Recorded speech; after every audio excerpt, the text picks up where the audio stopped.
Hello there and welcome if you're watching us on YouTube this morning.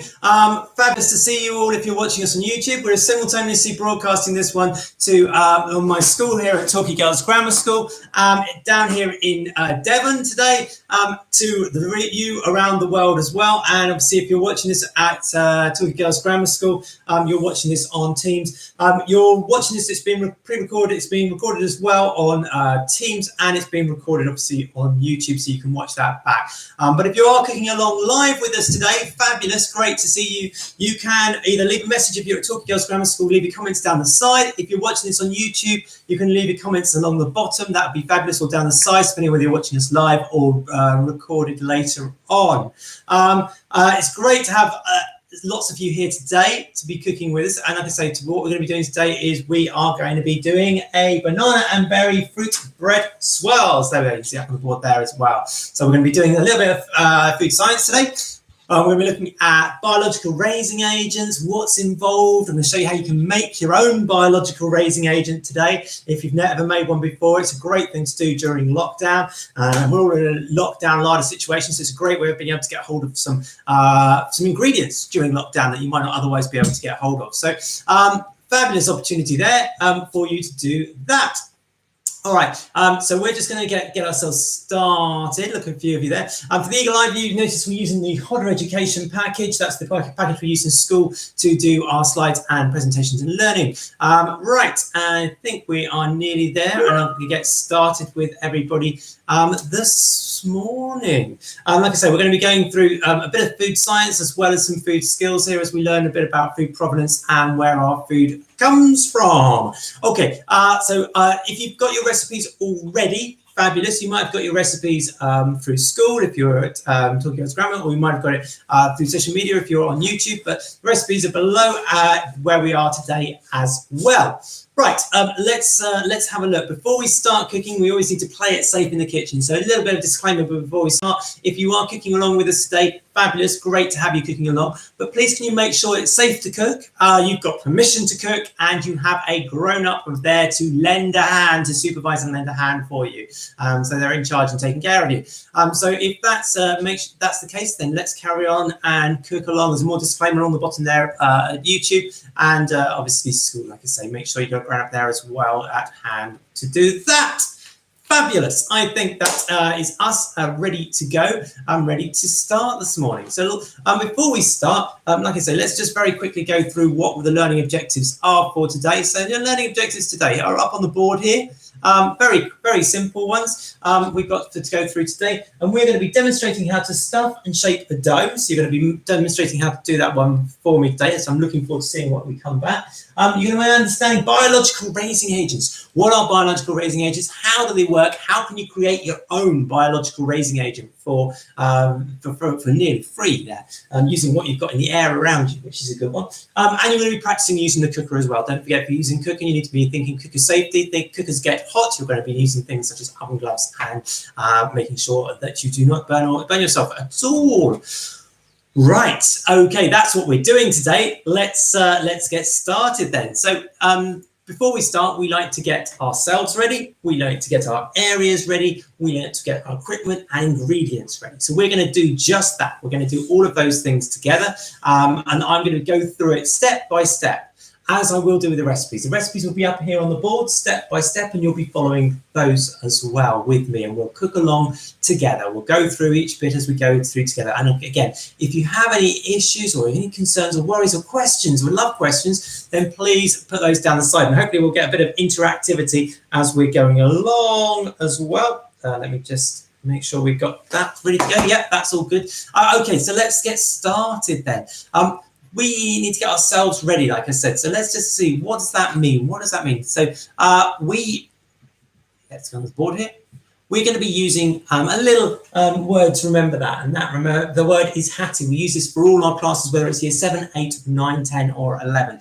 You still have to get this first bit of preparation together. And again, this is all about playing it safe in the kitchen before we even start to think about getting the ingredients together and start to cooking, because we don't want to contaminate our food. We don't want hair in food. That's disgusting. So what we're going to do is we are going to make sure everything is ready to go before we start to cook. So we're going to get everything ready. Now, what does Hattie stand for? Well, let's have a go. Talkie Girls Grammar, let's have a see. Comments down the side of the page there. Can you tell me, before I put it on the board there, what does Hattie stand for? Can somebody start messaging down the side here? Let's have a look. We've got some messages down the side. Let's have a look.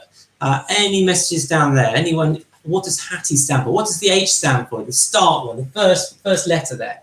What does that stand for? Anyone want to type it in there? Yep, hair up or a hat. Yep, that's it. And what's the other most important one with an H? What is it? What is it? Got it on the board now as well, so you should be able to see, hopefully. And if you haven't, I will talk you through it. What is it? What is it? What is it? What is it? It's hands. That's right. So we've got to make sure our hands. So if you've got long hair, then you need to make sure that hair is tied up nicely, or you need to be wearing yourself a nice little hat there before we start to begin. And then, as everyone's just said there, yes, you need to wash your hands. Obviously, really important in the situations that we're in at the moment, the crazy situation we're in at the moment, we need to be washing our hands all the time, as much as possible. But particularly so when we start to prepare food and when we start to eat. So we need to be doing that, and we're going to do that together as well. We'll do all of this together, step by step. So yes, hair, hat. We need to make sure our hair's tied back or wearing a hat if we need to, if our hair's long enough, and we definitely need to be washing our hands. That's the first one. The A, well, we need to make sure we got an apron. And again, this might seem a bit weird, tying your hair back in your own kitchen, wearing your apron in your own kitchen, but you need to make sure you've got one on. This is before we start our cookery class today. It's really important. We don't want contaminants in our food. We don't want to get nasties in our food. So we need to make sure we're preparing ourselves properly. Okay, after that one, we need to be thinking about T for our tabletop. So is your tabletop nice and clean? Have you given it a good clean down? Have you used some hot soap? I've cleaned mine down. Look at that, nice and clean. Have you used some hot soap? Or have you used some spray? You might be using antibacterial spray or sanitizer spray, cleaning down your worktops before you start to clean. So make sure our area is nice and clean as well. The next T is for a tray. Now, a tray is a really useful device to be having the next two, which is I and E for your ingredients and your equipment.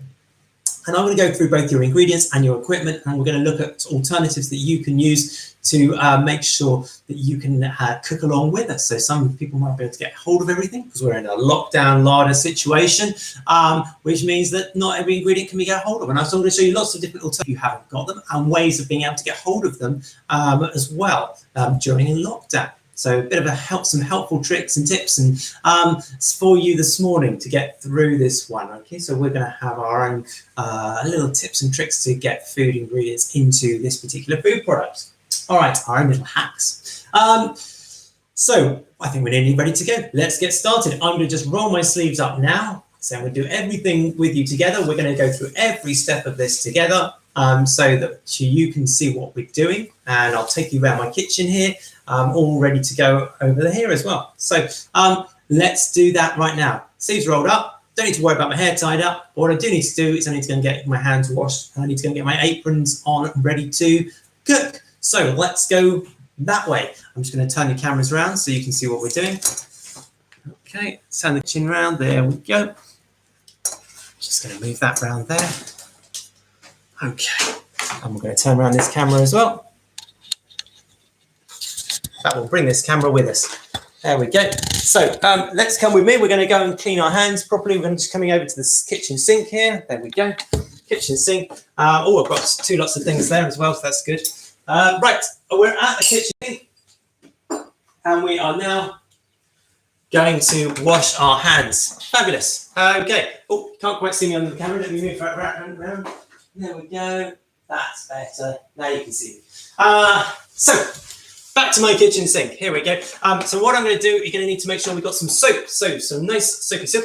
Here we go, soapy soap. And we need to properly rubbing our hands together. Obviously, we need to rub our hands together. That's very important. But as well as rubbing our hands together, we need to get down between those nails, round our thumbs, back of hands, between fingers. You know, you've been doing this a lot in the last year, but we need to make sure we're doing that one behind the wrists. Lots of people forget the wrists, back of the hands as well, because we're going to be using all of this with your food. So please make sure you have washed thoroughly everything. Right, next one, we obviously need some soap. and water. So let's get some hot water there. And we're going to be rubbing those hands together again. Rubbing, rub, rub, rub, rub, rub, rub, rub, rub. And then the back of those hands again between those fingers. We're doing thumbs. We're doing wrists. We're making sure we properly wash those hands. And we're going to just dry those ones off as well. Now, how long do you need to be doing this for? Well, as you probably know, at the moment, well, you've been told it plenty of times, it's 20 seconds. Happy birthday twice, happy birthday to you, happy birthday to you, happy birthday to you. Okay, so properly washing those hands for 20 seconds before we start to cook. Right, let me just grab a tea towel to dry my hands as well. There we go. Just going to clean one of those. Okay, so then I'm going to be properly making sure we've got this. I'm going to use some hand gel here as well, some antibacterial hand gel, just to properly clean those hands. Fabulous, clean. Right, let's get ready to go. Let's go back to my area. Okay, fabulous. There we go. Back we are. Let's move the camera back around there. Hello again. That's better. I can see you again. So now hands are clean. We now need to look at wearing our apron. So while I'm doing this, if you want to get your apron on as well, maybe you're tying your hair back as well. I can get my whites on as well. Here we go. I'm going to properly cover up here, not just aprons, but I'm getting my whites on as well. There we go. Let's do these up. So if you can get your apron on as well, and like I say, tie your hair back so that you are prepared to cook before we cook. Okay, so we've got our area together and we've got ourselves ready to cook so that we don't get any kind of contaminant, which is we don't want any of that. For the keynote again, I'm wearing Food Teacher Centre Association top here, a nice clean one here because that's part of the forum of all the food teachers up and down the country. There we go. Let's get an apron on as well. Fabulous. I'm liking my nice clean apron as well. Make sure you've got nice clean aprons on. That's good. All tied up and ready to go. Covered up and ready to go. I'm just going to roll my sleeves up as well so I don't get all of those foods all over those. And I think I'm ready to go for it this morning. So let's now get our ingredients and our equipment. And we're going to work through that together, and I'm going to go through all the different possibles as far as alternatives. So again, fire any questions at me if you think you haven't got quite what you thought you had, or you need to get something else, as I go through all of those with you. Okay, so the first one we're going to do is we're going to go ingredients. So you can see the ingredients up on the board here. The first one we're going to need is some plain flour. Some strong bread flour would be the perfect one to do this, but a plain flour will work just as well. So just a plain flour there. Now, plain flour will work just as well. You can use a strong bread flour. So we've got some strong bread flour will work really well as well. We've got 300 grams of that. So if you haven't got that one, maybe you're gluten intolerant, celiac, in which case, you can use some free from flour. They've got some free from there that will work just as well. What I would do with that, because we're making a bread, I'd probably add some of this, which is like a xanthan gum, just to add some more protein into that one. So get some more xanthan gum into there as well. So you can use those who are gluten free.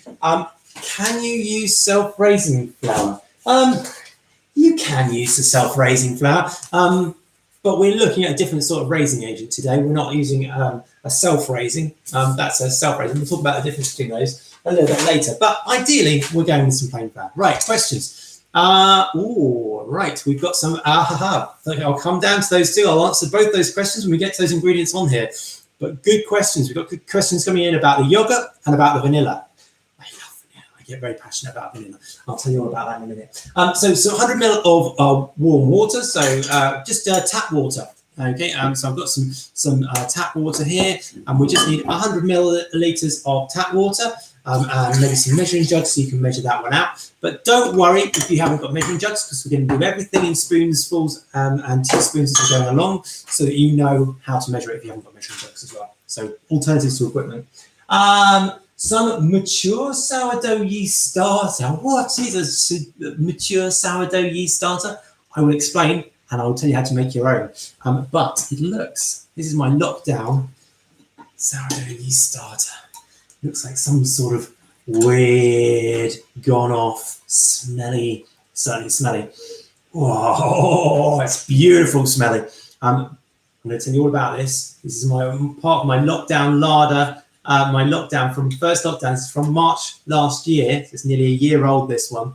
And I've been feeding it and getting it something to drink. And I've been using this one right the way through lockdown. It's beautiful. The sourdough yeast starter. We'll talk about that one. If you haven't got one of those, if you don't know what it is, I'll explain it a little bit later and how that works. It's a type of raising agent. It's a type of yeast. But if you might have thought, well, all I've got here is I've got a traditional yeast. You might just have something like this. This is what you traditionally might think of as yeast. It's a fast action dry yeast. So you might have a little packet of one of those, which is fine. That will do fine. You might have a larger packet of yeast. So you might get your yeast imported from Italy. Here we are. We've got some lovely imported Italian yeast. It's not coffee, it's yeast, and it's in there. There we go. You can see that one in there.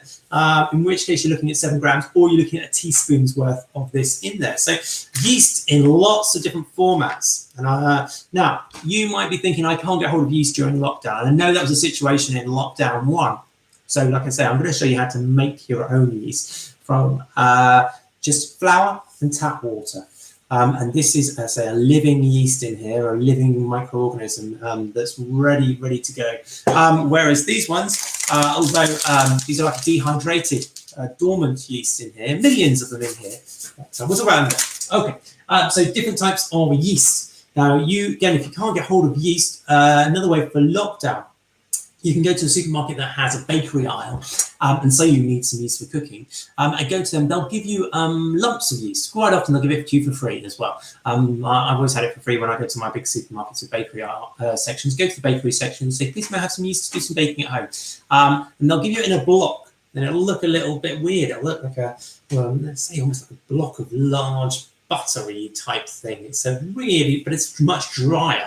And that is a yeast. It's a living yeast, and that will work really well in your food as well. And you can get 7 grams worth of the food in there and get that one in there. That would work really lovely. So yeah, you can use lots of different varieties for getting hold of your yeast. Right, next one, some sugar. So there's going to be a lot of sugar in this one, but some nice glass of sugar in there. Only a little bit needed in there. 2 tablespoons worth in there.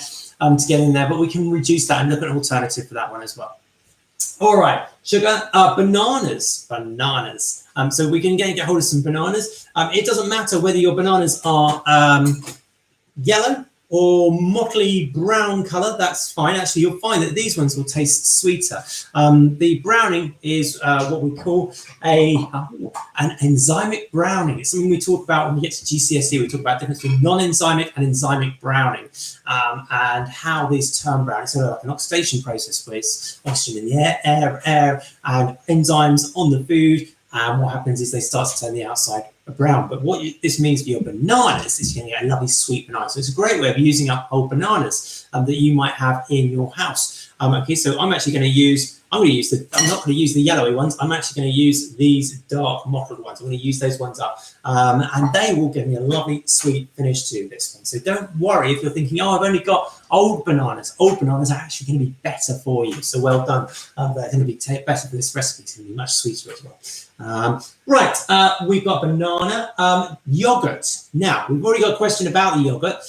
For the yogurt, does it need to be plain or can it be like a vanilla flavored? Yes. You can use a vanilla flavored yogurt, will be fine for this one. I've said on here just a plain yogurt, but you might be vegan or finishing off from Veganuary. Obviously, that was only last week, January, but you might be thinking about that. So I'm going to be using, and we go to the fridge and get you what I'm using.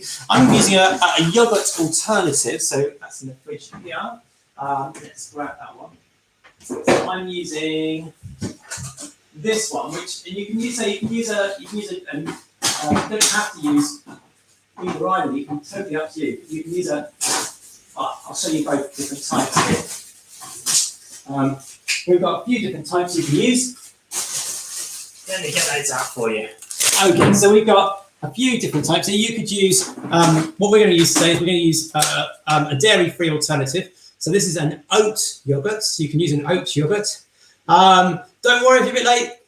joining us. Just had a message coming in a bit late. Don't worry, it's recorded both on Teams for those who are turning up late for Talkie Girls Grammar School, and it's recorded on YouTube as well for those watching us on YouTube as well. So don't worry if you're late. Right, I've got here we go. Yes, an oat yogurt, so dairy-free alternative, which would work, which we're going to use today as an alternative. You can use a plain yogurt. I've got some natural Greek-style yogurt. Any of these will work as well. So that's just like low-fat natural yogurt that will work in your food as well. So it doesn't really matter whether you're using yogurt or a yogurt alternative to this one. Even homemade yogurt, yeah, homemade yogurt will be fine. Plain homemade yogurt will be fine. So you can use lots of different alternatives there. Because I say we're in lockdown larder situations, we're trying to adapt, and we're also trying to look at your different diets as well. So we need to think about what people can and can't eat, what they might be eating for different ethical or moral reasons. Okay, so now after that, we're talking about vanilla. Okay, so vanilla. We're not looking at the little yellow bottles of vanilla, like this little yellow vanilla flavouring. We would love to be able to use a vanilla extract or a vanilla paste, and I use this one, which is absolutely beautiful. I get through lots of this. Now, this is a local to us down here in Devon. This is called Little Pod. Obviously they don't grow the vanilla, but they manufacture the pastes and the extracts, and you can buy these online as well. But they're really, really good because of the amount of vanilla that's actually in these. Now, vanilla is a plant that just like a pod on a plant, okay, and it's like a long pod. It's about so big, and what they do with that big green pod is they dry that pod out in the air, dry it, put it in the sun dry, and it will go all wrinkly, a bit like a raisin does, but it'll go wrinkly and it'll go dark black. And then at that point, what we do is we scrape out all those wonderful black seeds that are inside, and then we can start to use it. So a vanilla should be like a dark colour. So if you look at vanilla extract, that's like a really dark colour, like almost a dark brown, deep colour. Or if you go for a paste like this one, you can actually see that it's almost black. I'm just going to guess. I love this stuff. I'm going to show you on the camera there. Look at that. Look, you can probably see all the seeds in there. That is absolutely beautiful. Now, it's a black, seedy colour. And we want to be using real vanilla as much as we can, not just because of the amazing taste that it brings and all the all the effects on your body as well, that are really good for you, but because of how it's farmed. You don't get vanilla farms. They don't exist. Vanilla grows up in a rainforest. It grows around a big tree. Okay, it's like a big vine that goes around the big trees in the rainforest. People have to actually go out to the rainforests, and they have to climb these trees, and they have to pick these. They're not done in a mechanized system. You go and pick these by hand. They're hand pollinized. There's so much work, and that's why vanilla is probably so expensive, because all the hand work that goes into actually going and getting these pods down. And once you pick them, obviously they carry on growing around the rainforest. You need rainforest for it. So it is expensive. I get that it is expensive, but there's going to be no problem getting hold of vanilla at the moment. But it's worth paying that little bit extra just for vanilla extract or a vanilla paste, a good quality vanilla extract or a vanilla paste. Right, I'll get off my soapbox. I know I love vanilla, and I talk forever about vanilla. It's beautiful stuff, and there's loads of really good physiological effects of it as well. Let me move on from vanilla. You need a little bit of oil in there as well, so we'll put a little bit of oil into this bread as well. Just I'm using an extra virgin olive oil into this one. You could use rapeseed oil as well, which would work really nicely in this one as well. So sort of very low processed oil. You want to be, you could use other oils. That's fine. That's fine. You can do that as well. Fruit. Aha. Now again, this can be a bit of an issue with lockdown larders, and even with a little bit of Brexit thrown in there as well, getting hold of fresh fruit. So alternatives. You can use, and I'm going to be using a variety of these today. You can use some fresh fruit like these. I've got some blueberries there, and you can use some strawberries. So I've got some strawberries here as well, some fresh strawberries. However, it is just as good. In fact, I'm going to say better to actually be using fruit that is either canned So you can get this one. It might be able to be a lot easier getting hold of these ones. Try and not get them in a syrup, but a canned fruit. Or even better still, we've got a frozen fruit. Now, why am I saying frozen British fruit is better? Well, because this fruit, from an air miles, and we're talking about food provenance here, air miles point of view, strawberries could be coming from the likes of Egypt. Now, I know that's not right across the world, but that's some distance that they've had to travel. And because they're soft fruits, they're going to have to be traveled via air. Okay. Now, I'm going to show you here. So this one has travelled all the way. There we go. You can see that from there, from Egypt. Is that the right thing for us to be able to do? Because strawberries we can't grow in the UK at the moment because it's not summer, wrong time of year. What about these ones? Now, these ones, absolutely, I bought these ones for a class I've got later on, but I just wanted to show you where these ones are coming from. South America. Is that right that we should be getting foods from South America when we can get British fruits? Now again, because they're soft fruits, they've had to come via plane. Now I take on board that some actually transportation via plane, there's arguments that said that actually that's better than transportation by boats because of the fuel content and because they'll be going over there anyway. But I tell you what, we need to be reducing our food miles. We need to be reducing the amount of where our food comes from and bringing that one over. So I know we've got some ingredients here. What we need to do is be thinking about this realistically. Where have our food come from and what can we use? So we're going to be using some frozen British fruits today because we know that they have come from this country. We know that they have been grown, the food miles have been less. Now, there is an argument here again, and this is why food provenance is such an interesting thing. This is where your food comes from. This is such an interesting thing. There are arguments that say, though, if it's British, is that good without seasoning? Because you've got to think that with this one, where has it been? Where's the fruit been? Now, this is really interesting. So we're talking about food provenance here. Food provenance is where your food comes from. Because if it's British and it's not the season for British foods, where has it been? Well, it's been stored in somewhere in massive big units, which have been got massive amounts of gas in them, nitrogen in them, and they've also been frozen as well. Some of them have been from the frozen section. So you've either got nitrogen based and you've got all these gases in there, and you've got all the fuel that's involved in keeping them in these frozen units. So is that better for the environment? So there's lots of arguments here. So I'm going to be using a variety of mixed fruits on this one. We're going to be using some of the British fruits, and we're going to be using some of these fruits that we've already got here because we've bought those ones now for anyway. So we're going to use those ones up. We use a variety. And what I want you to think about, like I say, where your food comes from and the arguments for it and the environmental impact of those foods. And those arguments and that thinking is all about food provenance. Anyway, I'm digressing. Rather than starting the recipe, and I'm talking about all these different things. Fruit. Lots of different places you can get your fruit from. I suppose then you could say, well, is it best I just go and pick my own blackberries when they're in season and freeze them? And the answer is, yeah, that's brilliant as well. But then again, think they've been stored for all that time, so you haven't used your refrigerator. But then the argument is that I'm using my refrigerator anyway, and my freezer, so am I better off doing it? Think about it. The thinking about where your food come from is the food provenance bit. Okay. Right, let's go on to the next one. Eggs. So I'm using some eggs here, but you might be able to. You might be vegan, and you might be able to. You can use some of this. This is like aquafaba. This is chickpea water. Like an egg alternative. So that would work just as well, or you could even use dried egg alternative to go into this one as well. Right, so that's eggs, and we're nearly there. Everybody, I'm sorry it's taken ages, but I do get very passionate about the ingredients and where they come from. Corn flour. So we need a little bit of this. This is like a flour, but we're going to use some corn flour in this one. So there we are. We've got some corn flour there.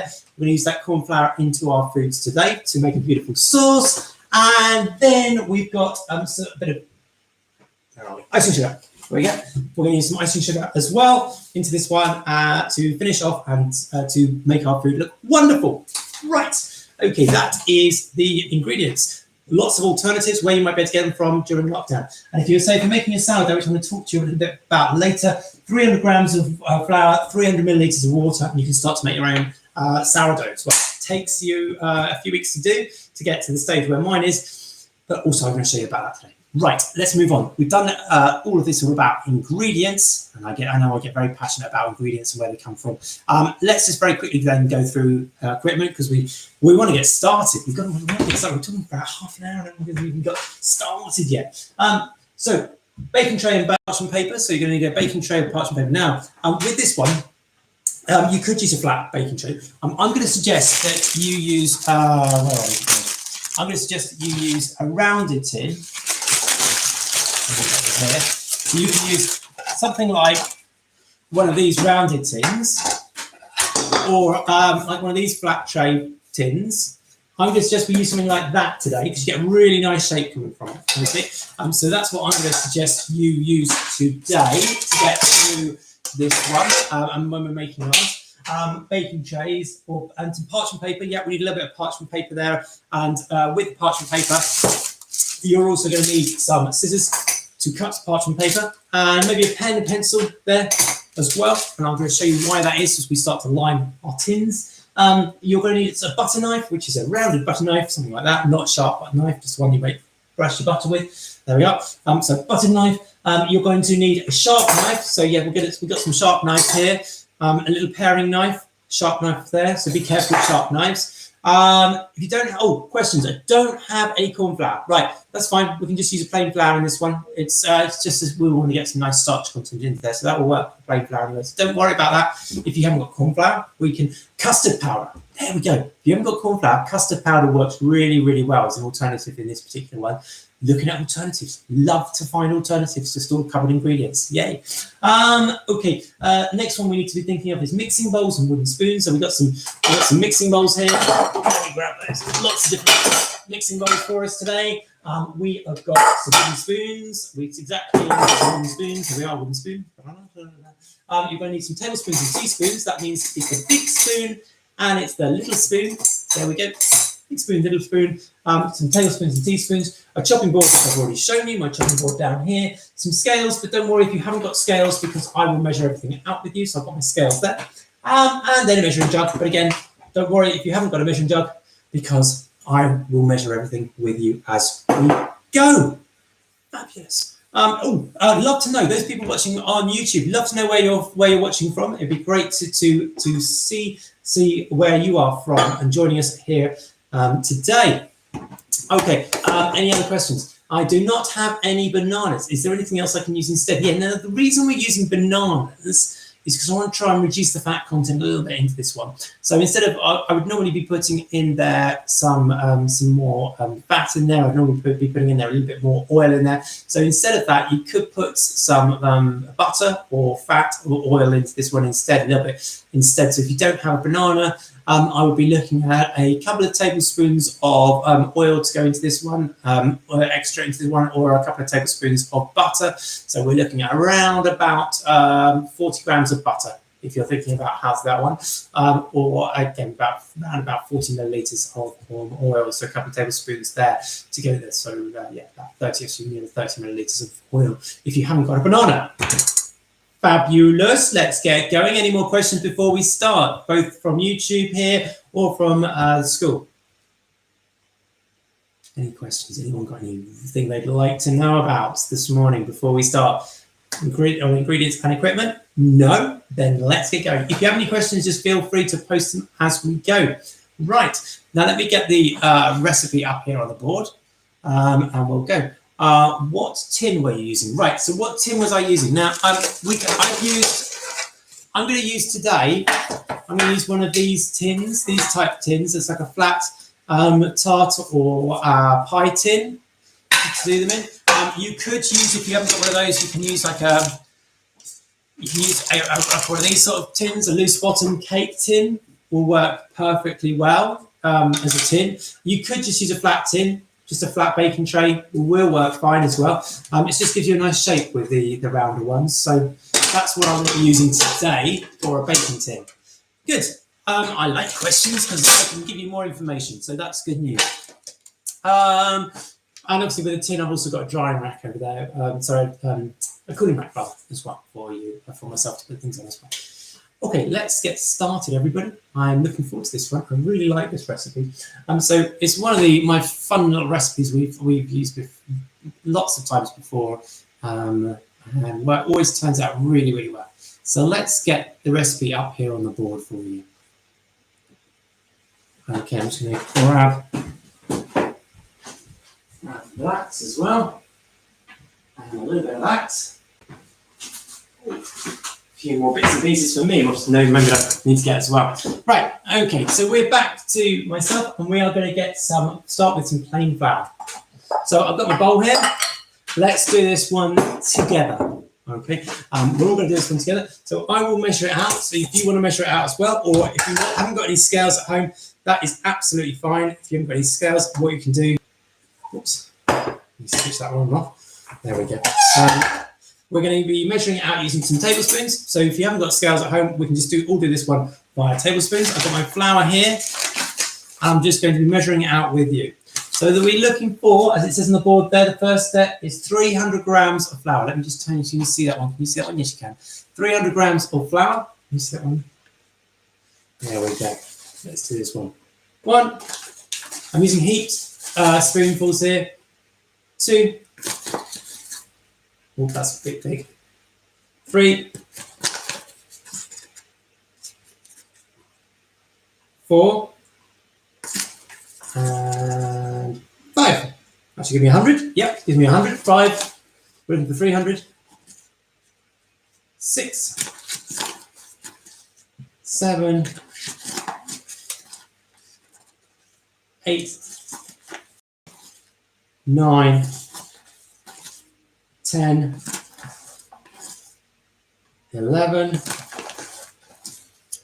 12. 13,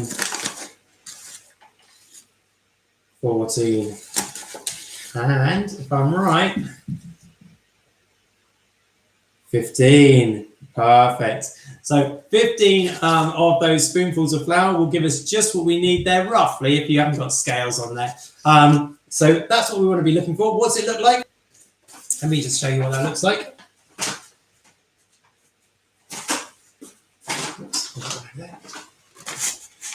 There we go. So that is it. You see there? That's 300 grams of flour ready to go for us there.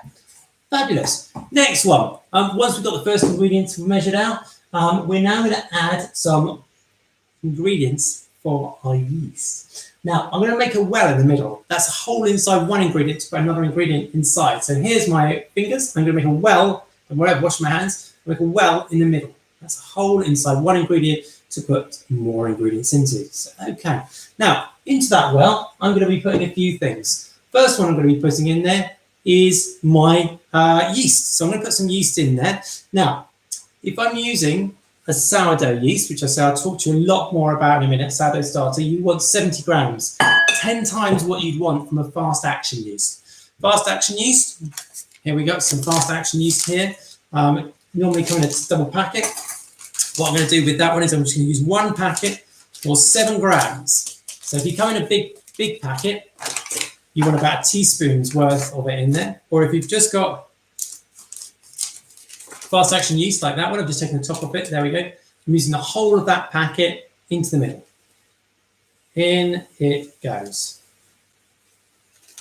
Fabulous. That's all into the middle of it. Next, I'm going to be putting into there 100 grams. So 100 milliliters of warm water. So I've got my warm water that's in here.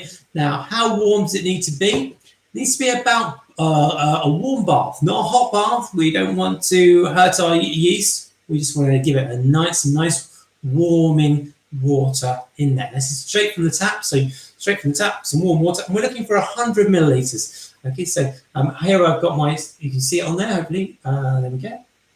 And we're looking to get 100 milliliters. So if I just pour that warm water in there, what does 100 milliliters look like? There we are, 100 milliliters. What's that like in spoons if you haven't got a measuring jug? Well, let's go try it out. Let's find out how many we've got.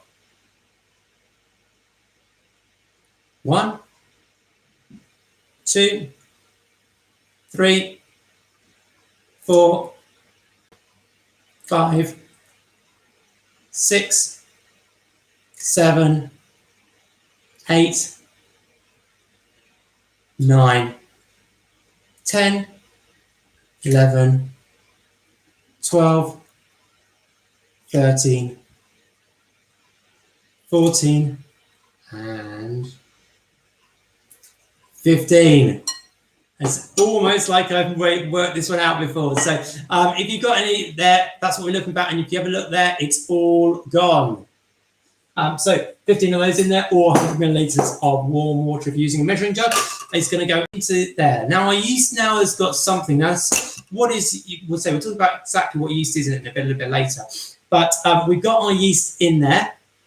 It's got something to drink, to rehydrate itself in there, as it were. This is dehydrated fast action yeast that's going to go into there. You won't need to add the liquid in if you're using a sourdough starter. 70 grams there will not need the liquid because the liquid's already in our sourdough starter. So that's only if you're using a fast action yeast. If you're not using a fast action yeast, just go in there with 70 grams or 70 milliliters of your sourdough. I'll show you what a sourdough is and how it works a little bit later, so don't worry about that. In with the yeast, we are now going to be going just on step 2 here. We're going to add there a little bit of sugar. So we're only going to be putting in there 1 tablespoon of sugar there. So you don't need to put sugar into bread. It's a big misconception. You don't need to put sugar into bread. It does speed up the process a little bit, but there are enough sugars already in bread for it not to be the case. There are complex sugars called polysaccharides, and we'll talk about this more at GCSE, but polysaccharides, starch-based sugars in there already that the yeast can feed on, but we're just going to speed up that process. So I'm just going to be putting in a little bit of sugar into there as well. So I've got my little bit of sugar there, and I'm going to be just getting my spoonful there. Oh, where's my big spoon? Big spoon's gone. Where's my big spoon's gone? There it is.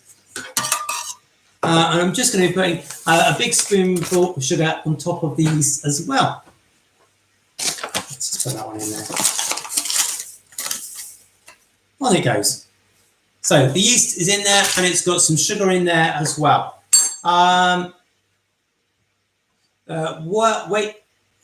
Did we just measure out the flour or something else as well? So what we've got in there now is we've got flour measured out that is in there.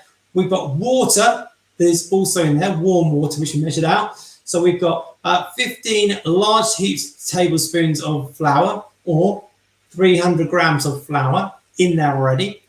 You've got the yeast, which was 7 grams, 1 teaspoon, or 1 packet of yeast in there. If you're using fast action yeast, if you're using a sourdough starter, 70 grams, 10 times the amount, and no need to put the water in there. Then we put water in there, using fast action yeast. The water was 100 milliliters, which actually works out to about 15 tablespoons again, which is quite interesting. And that goes in there as well, okay? Then we put some sugar in there. So that's where we're up to. If you just working out, what do we measure out there? We are now up to the step number 2. We've finished step number 2, in fact. What we need to do now is we need to get on to banana. Here we have my banana. Lovely banana. Now what I'm going to do with this, I want a mashed banana. It says 1 large banana mashed until smooth. So what we can do with this, we can put it into another bowl, little bowl there. We can use a fork, the back of a fork there, and we can mash up that completely. Or we can get our hands really, really mucky. And what I'm going to do is I'm just going to squeeze that banana.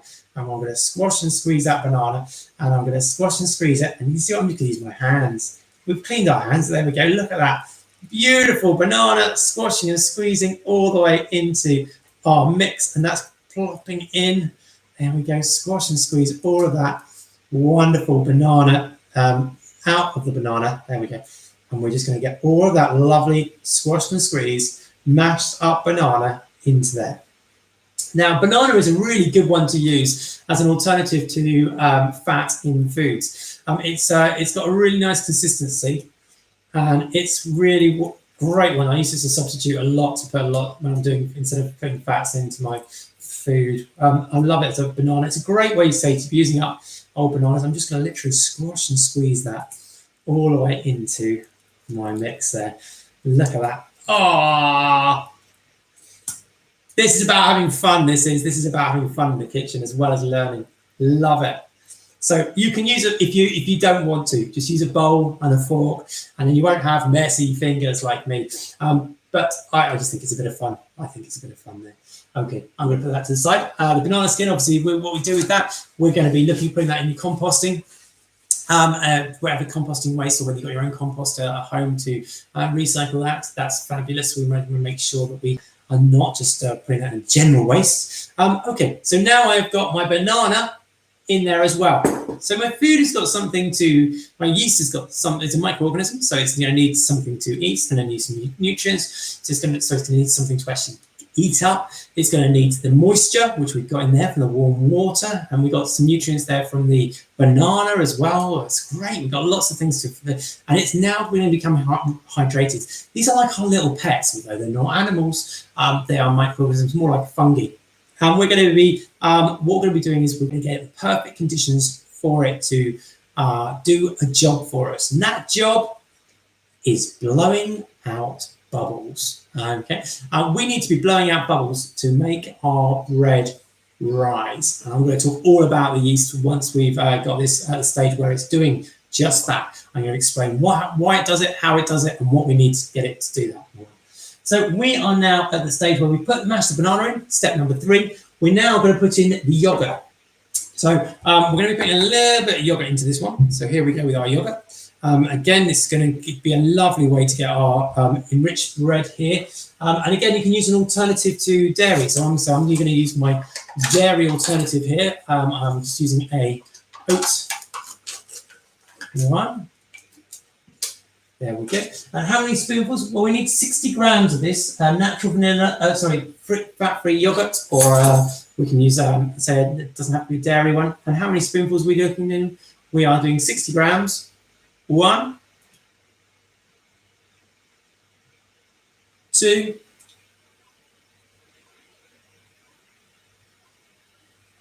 3.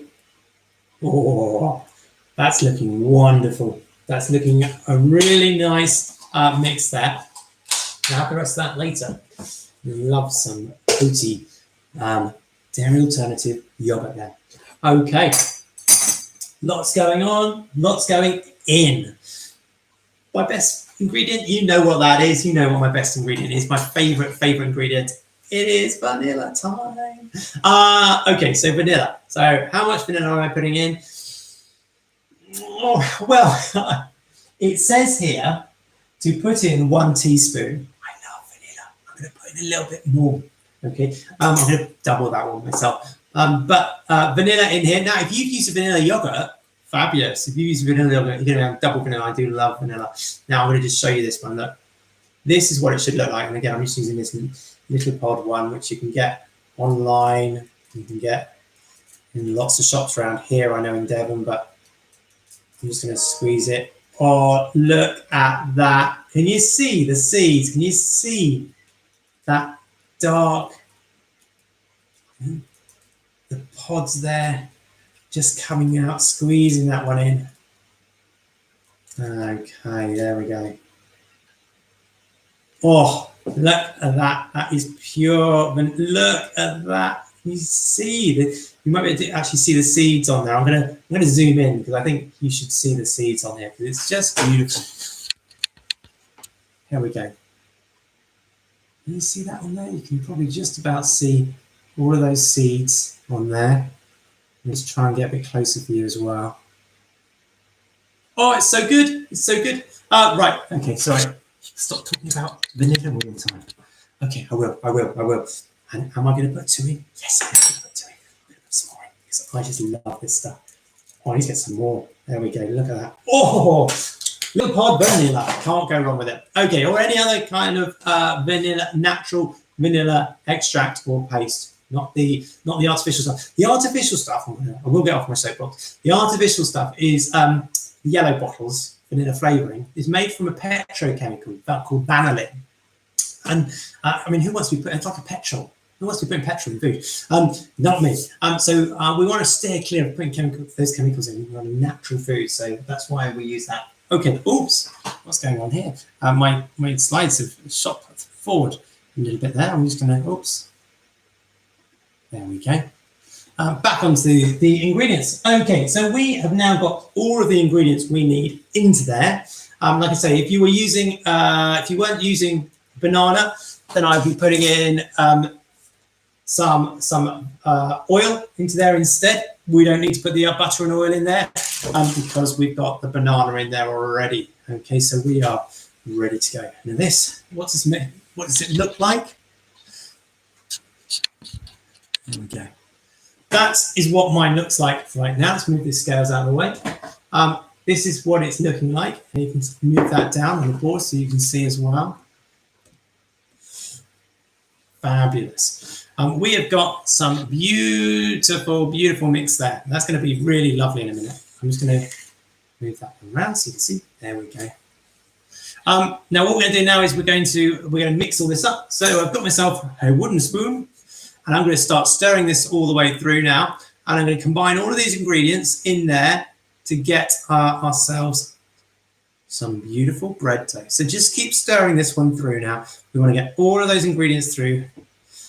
Now, while we're stirring it and obviously getting our yeast hydrated again, getting some nice moisture for it, like we do, we need stuff to eat and drink, don't we? We're living organisms, we need something to eat and drink, and this has now got some lots of yummy stuff in there to start doing some work for us. And while I'm doing this one, you see what I'm doing? I'm actually cleaning my bowl. Hurrah, that's good. That means less washing up for me. So I'm going to clean the bowl. Now, depending on how you measured yours out, you might have measured it in spoonfuls rather than using the exact measurements. Yours might be a little bit dry. So if it's a little bit dry, you can always put in some more water. Okay, so you can put in some water into there.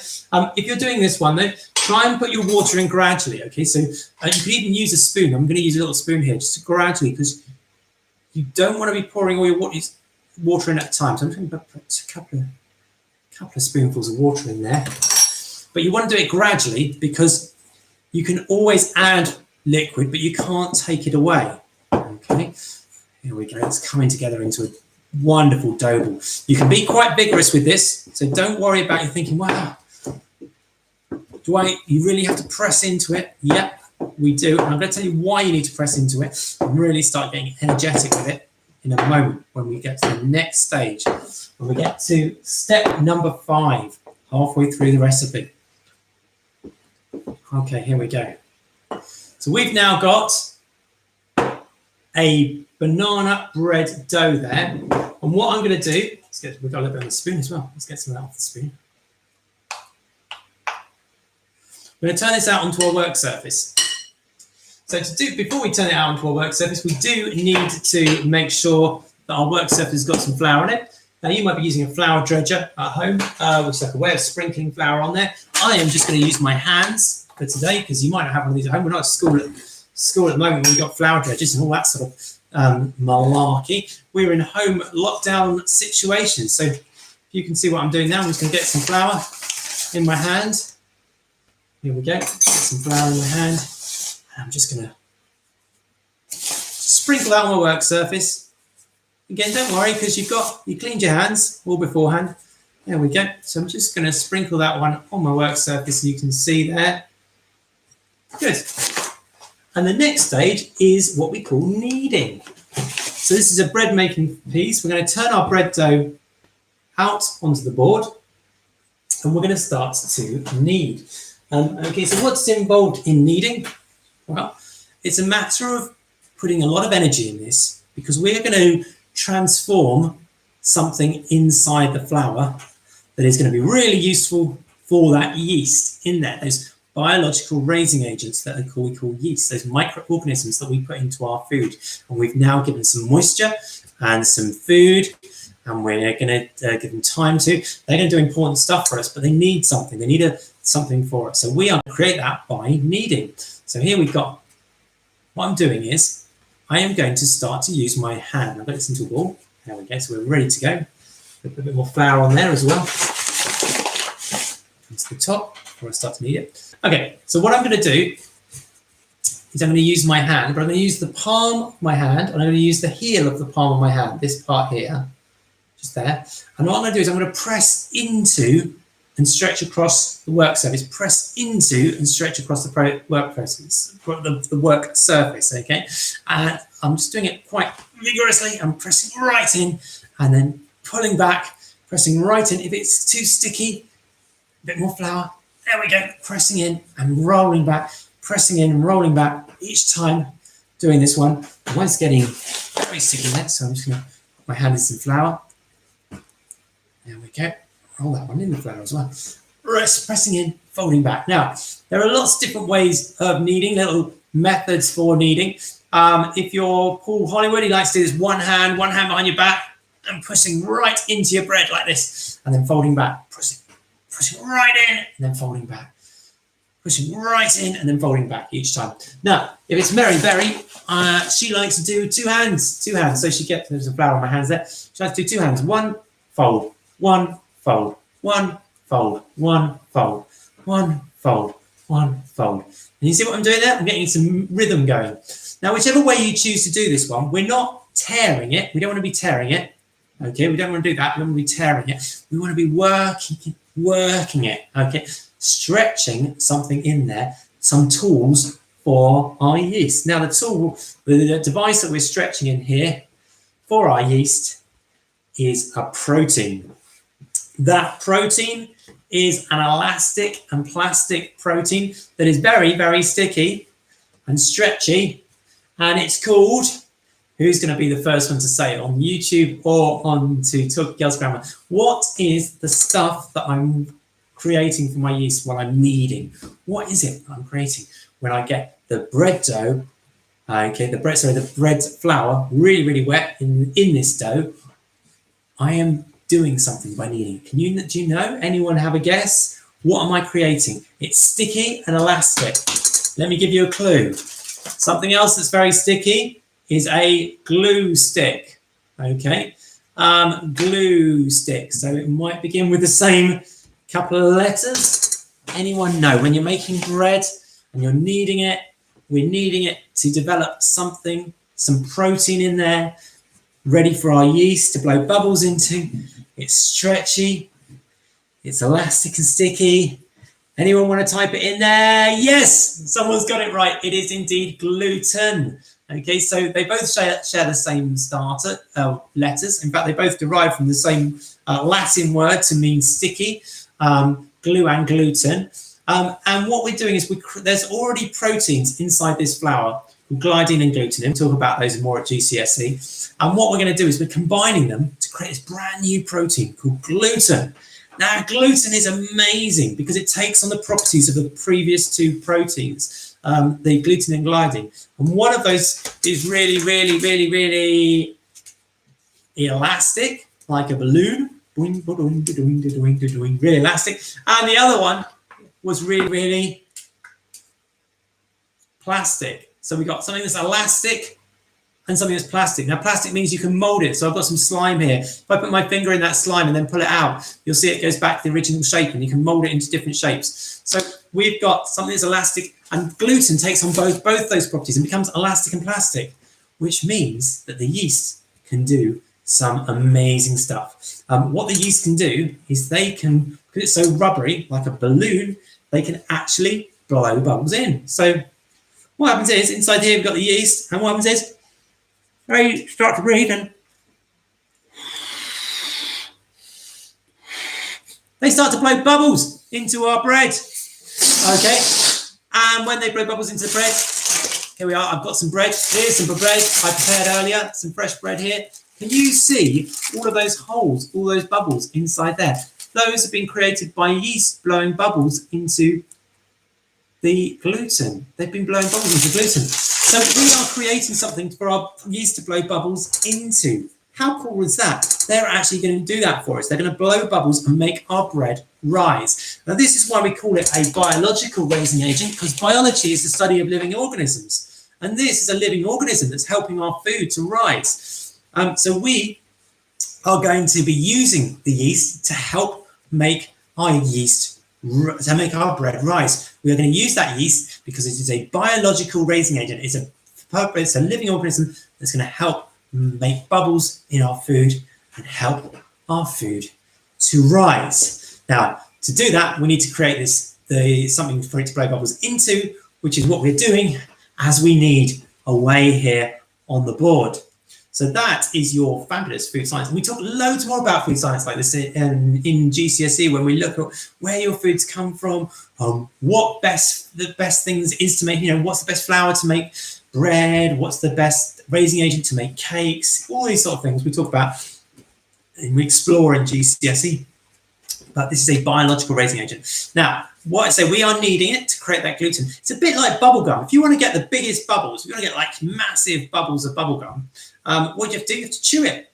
You have to work it. And we're working in this gluten so that the yeast can blow the biggest bubbles possible in it. There we go. And it's got a lovely smooth, if you actually stretch this one, you might be able to see some of the gluten in there. If you start to stretch it open, there we are. You can actually start to see some of the gluten strands in there. But we need to let that rest now and let the yeast do its job. Now, I've been kneading that one now for 10 minutes. So hopefully you've been doing the same. What I'm going to do now is I'm going to put that back into my bowl. There we go. I'm going to put that one back into my bowl. And I'll tell you what I'm going to do. I'm going to cover that. Now, you can cover it with clean film, or I like to, we're reducing plastic waste at the moment. It's not good, so good for the environment. So what I'm going to do is I'm going to put a clean tea towel over this. Okay. Let me just go back to myself and see what I'm doing. There we go. There we go. Fabulous. So what I'm going to do is I'm going to get a tea towel to cover this over. Let me grab a clean tea towel for us. There we go. Clean tea towel. So I've got a clean tea towel. I'm going to put a clean tea towel over the top of my bowl. I'm going to leave it somewhere warm. Now, you might want to put this in an airing cupboard.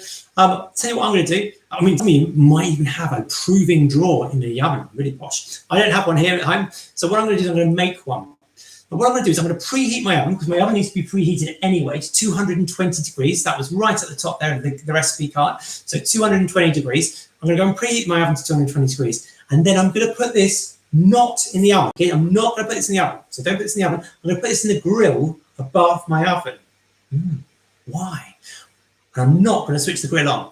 What's going to happen is the radiated heat from the oven below is going to go up into, it's going to conduct the surface at the bottom of the grill. Anyway, what's going to happen is you're going to end up, I'll talk about heat transfer more at GCSE, but basically what's going to happen is the heat from the bottom oven is going to heat up the grill, but only a little bit, just enough to give it the perfect conditions for my yeast to blow the maximum number of bubbles in there and perform to their optimum. So I'll put that now into the grill space, not switching the grill on, but I am going to switch on the oven below it.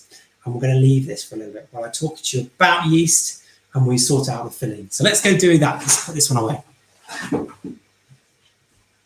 So I'm switching my oven on and I'm going to be putting this one right now into the top of the grill. Fabulous. So I've now put my dough, my bread dough, my fruity bread dough, which is made with the banana, and it's got in there the yogurt and the vanilla. Don't we love vanilla? But that's all been in the bread dough now. The bread dough itself has been kneaded, and that's now been put into the grill, which I've not switched on. I've not switched the grill on. I've just put it into the grill, and I've switched on the oven below it to 220 degrees. And that's just going to give it a nice, ambient, warm temperature in that grill space for our yeast to have the perfect conditions to blow bubbles.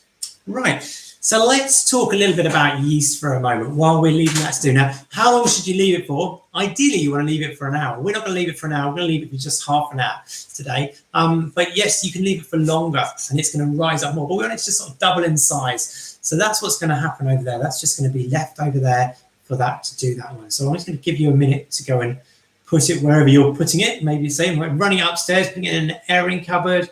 You might be putting it in the grill space. You might be putting it in a proving drawer. If this was a summer holidays or the summer term, I'd be putting this one outside and letting it, the heat outside would be fine for this one.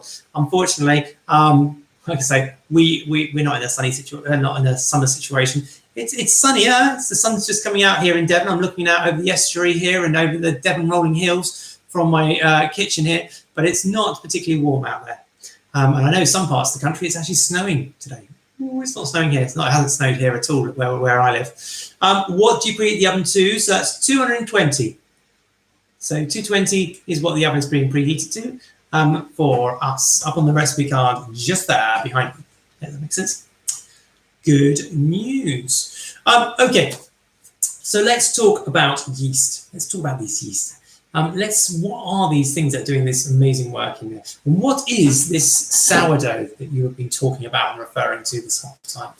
Well, let me explain. Let me talk about yeast in a bit more detail. Let's come over to the board a little bit here. And I'm just going to very quickly talk about this, and then we'll get your ingredients sorted for this while you just have a rest for a minute. So, yeast.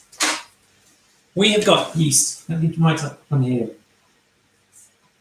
Yeast is a microorganism. And what happens is this microorganism, and it's everywhere. I mean, there's about 15,000 different types of yeast, and they're all around us. They're in the air that we're breathing in. They're on the surfaces, naturally on the surfaces. They're on fruits, so they're naturally occurring on all of these fruits. My fruit bowl there, loads of different fruits there, and they'd be just naturally occurring on these fruits. Lots of different types of yeast. But we need to harness yeast so they can work for us in our bread. So how could you harness them? Well, here, like I say, is my yeast from March last year when we started lockdown, my sourdough yeast. And what I did was this one. I literally just put 300 millilitres of water and 300 grams of flour in a bowl. And I left it, stirred it all up and left it. And you'll be like, well, what's going to happen? All of a sudden, what's going to start to happen is that it's going to start bubbling away. And what I did was every day I fed it a little bit more water and a little bit more flour, and I stirred it. And then I took a little bit away, and then I fed it a little bit more water and a little more flour, and then I took a little bit away. And then I kept doing it every day. I just kept feeding it.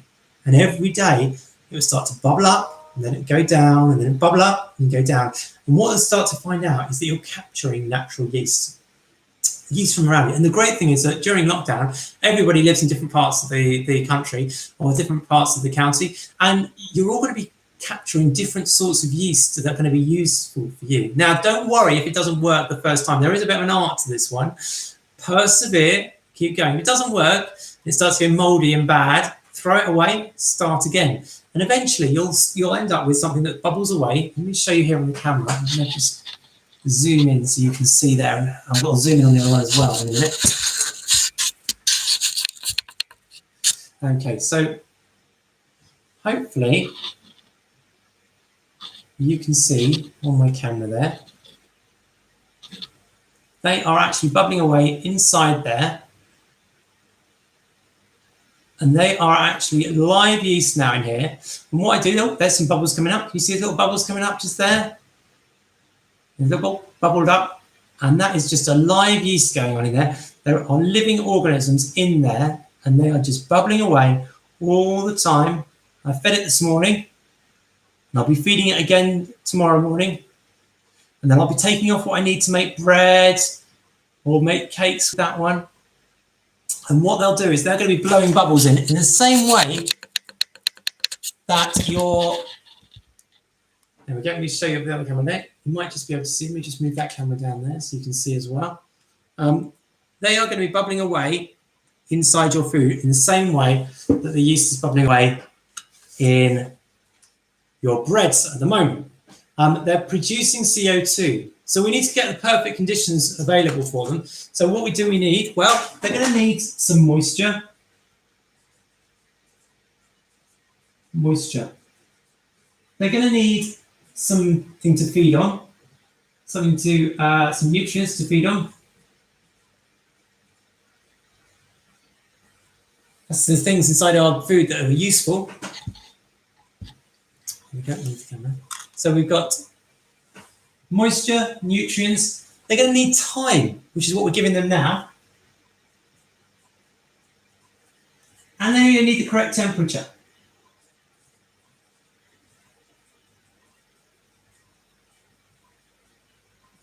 And when you have all of those things, like us, if I give you're having something to eat, you'll have something to drink, and you've got time, what are you doing? You're breathing at the moment. We are all breathing. And like the yeast will also be breathing. They'll be breathing out, and they'll be breathing out a gas, and that gas that they're breathing out is going to be CO2, otherwise known as carbon dioxide.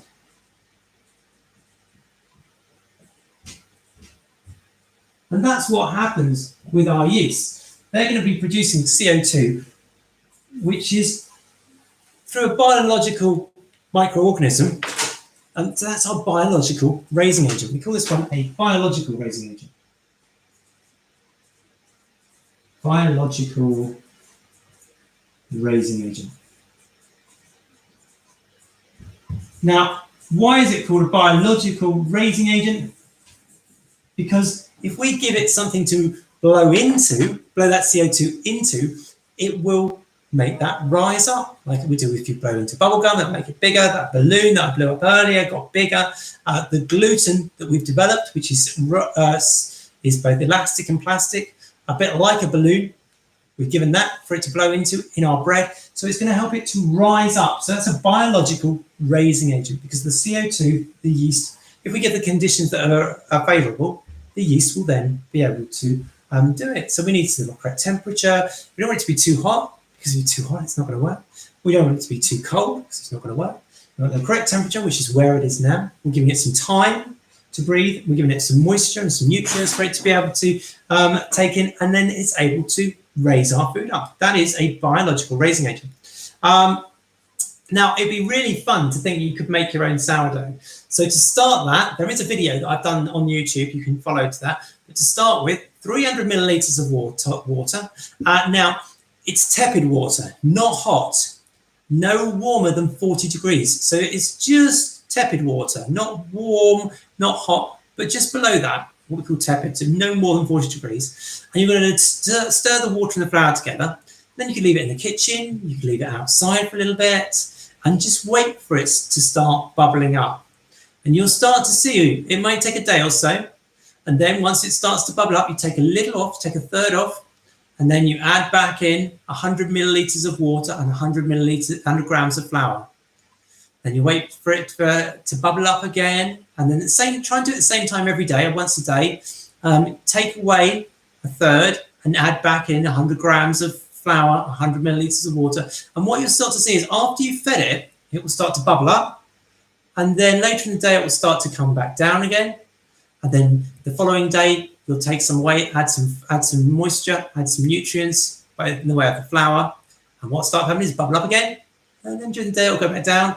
And after 5 days, that yeast will be ready to be able to use in your food. Now, like I said earlier, you do need to, if you're making a sourdough yeast, you need to use 10 times the amount. So I use 70 grams where I'd normally use 77 grams, like the little packet ones. And also, when you're doing this one, you need to be thinking about the time. Because with sourdough, you're looking at 10 times the time as well. But during lockdown, I suppose that's one thing we have got lots of is time. So you're looking at, instead of an hour, you're looking at 10 hours. So what I tend to do, if I'm making a sourdough bread, I leave it overnight in the airing cupboard, or I leave it overnight in the kitchen to prove that's all of these blowing bubbles to raise up my bread or my buns or whatever I'm choosing to make.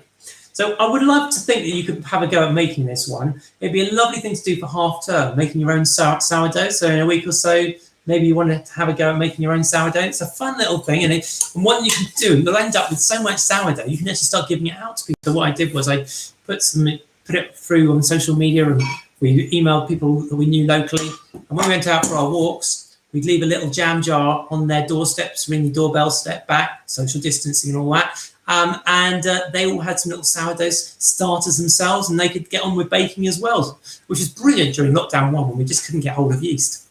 Okay, so that is a little bit about yeast. And then we said I'd talk to you about this gluten that it's blowing bubbles into. This gluten is made of 2 things, gliadine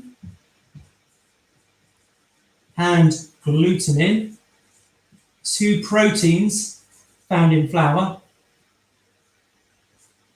And when we add moisture and we knead it,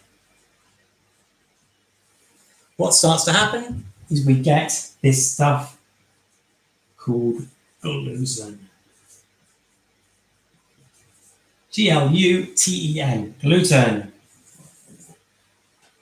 Gluten and a biological raising agent equals bread rising.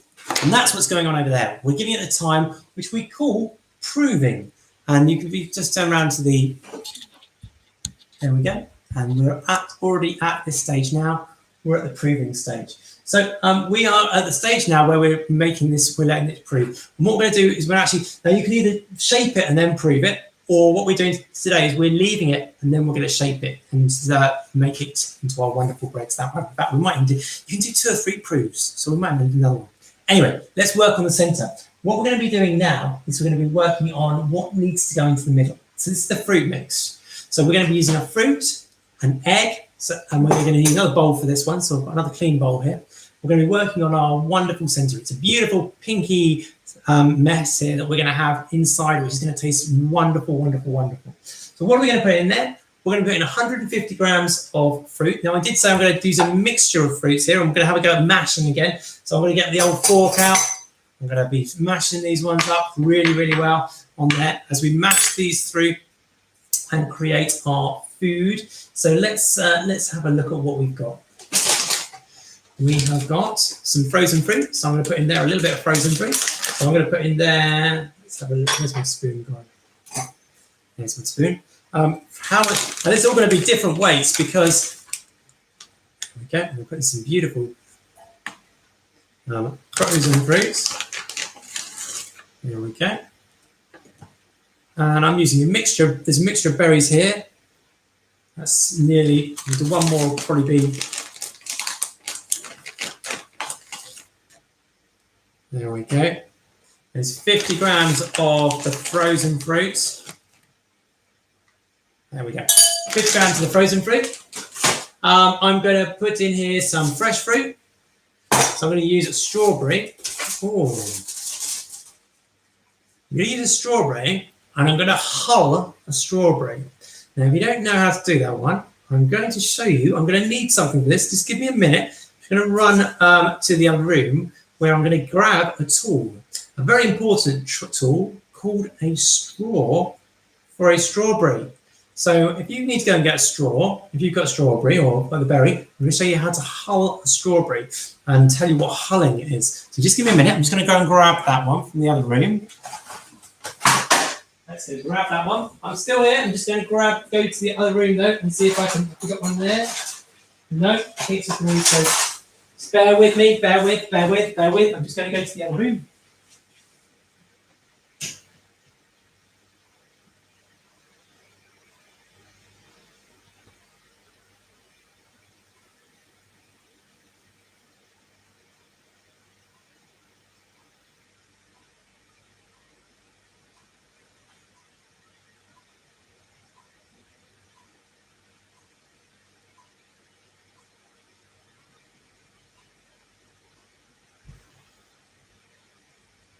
Okay, got it. Here we go, everybody. Fabulous, I'm back. Found it. Reusable straws. Now, we've got the fruit in there. Sorry about that. I knew I had one somewhere. So we've got a reusable straw. And if you want to hull a strawberry before you eat it, you stick the straw through a strawberry. This is funny, I like this one. You stick a straw through the strawberry. And what happens is, I push this out, another little life hack for you. The top comes out of the strawberry, taking the middle with it, and you can then, well, that bit just comes off then. You've got a hulled strawberry. Now, hulling means to get all of that green bit off the end, and if I look through the middle of that, I can see you through the middle of it. Hello, there we go. Can you see me through it? There we go. You might just be able to see. I have hulled my strawberry.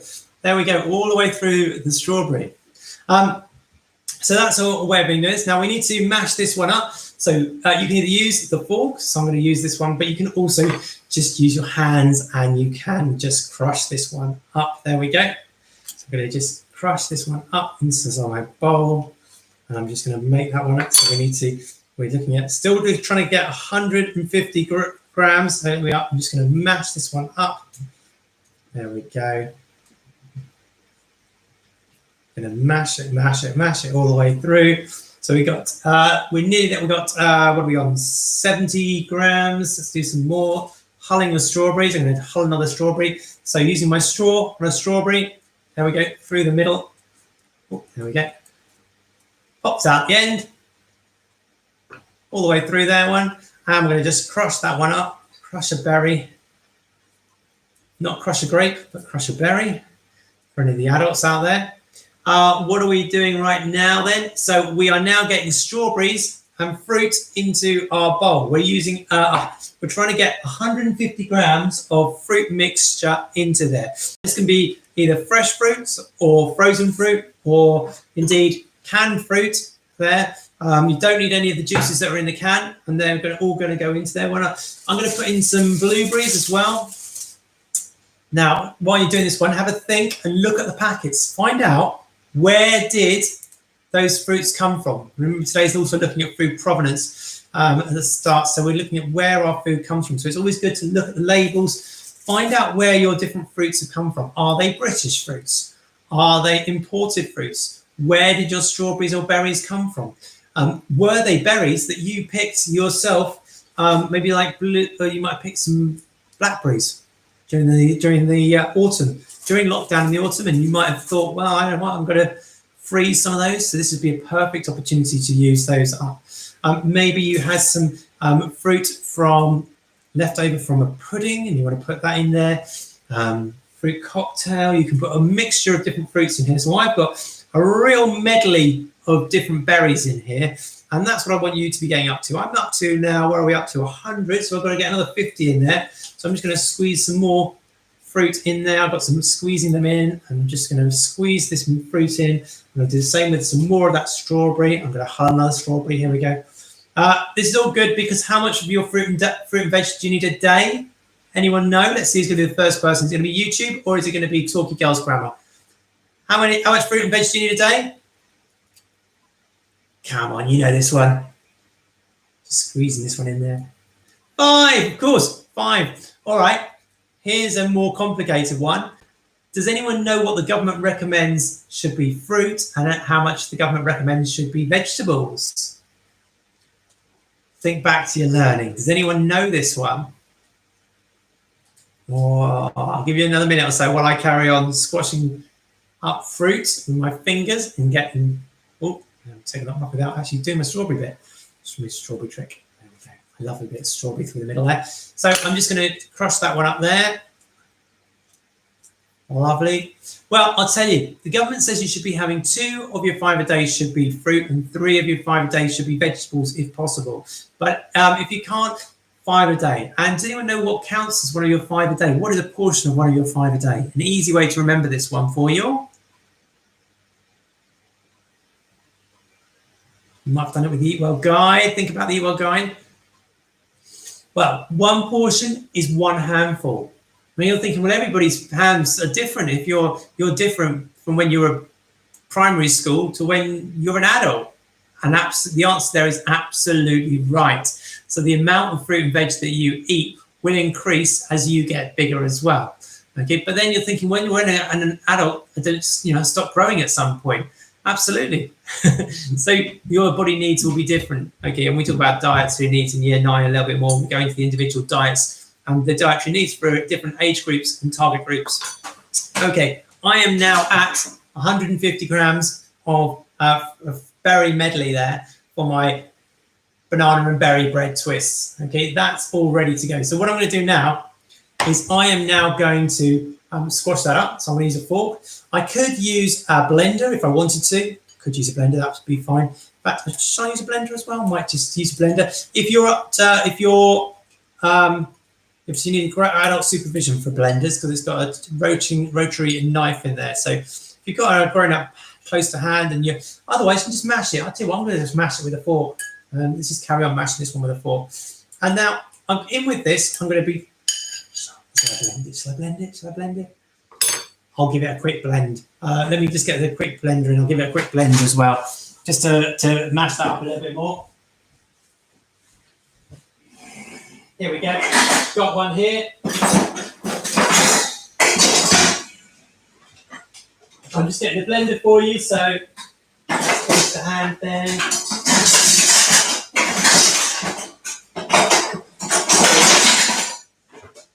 Here's my blender. Fabulous. So I'm going to blend mine. In fact, I'm a responsible grown-up. Well, I'm a grown-up anyway. So I'm going to just blend those up. So if you want to just carry on squashing it, that's fine. Just for ease and speed, I'm just going to blend this one up. Okay. So I'm just going to...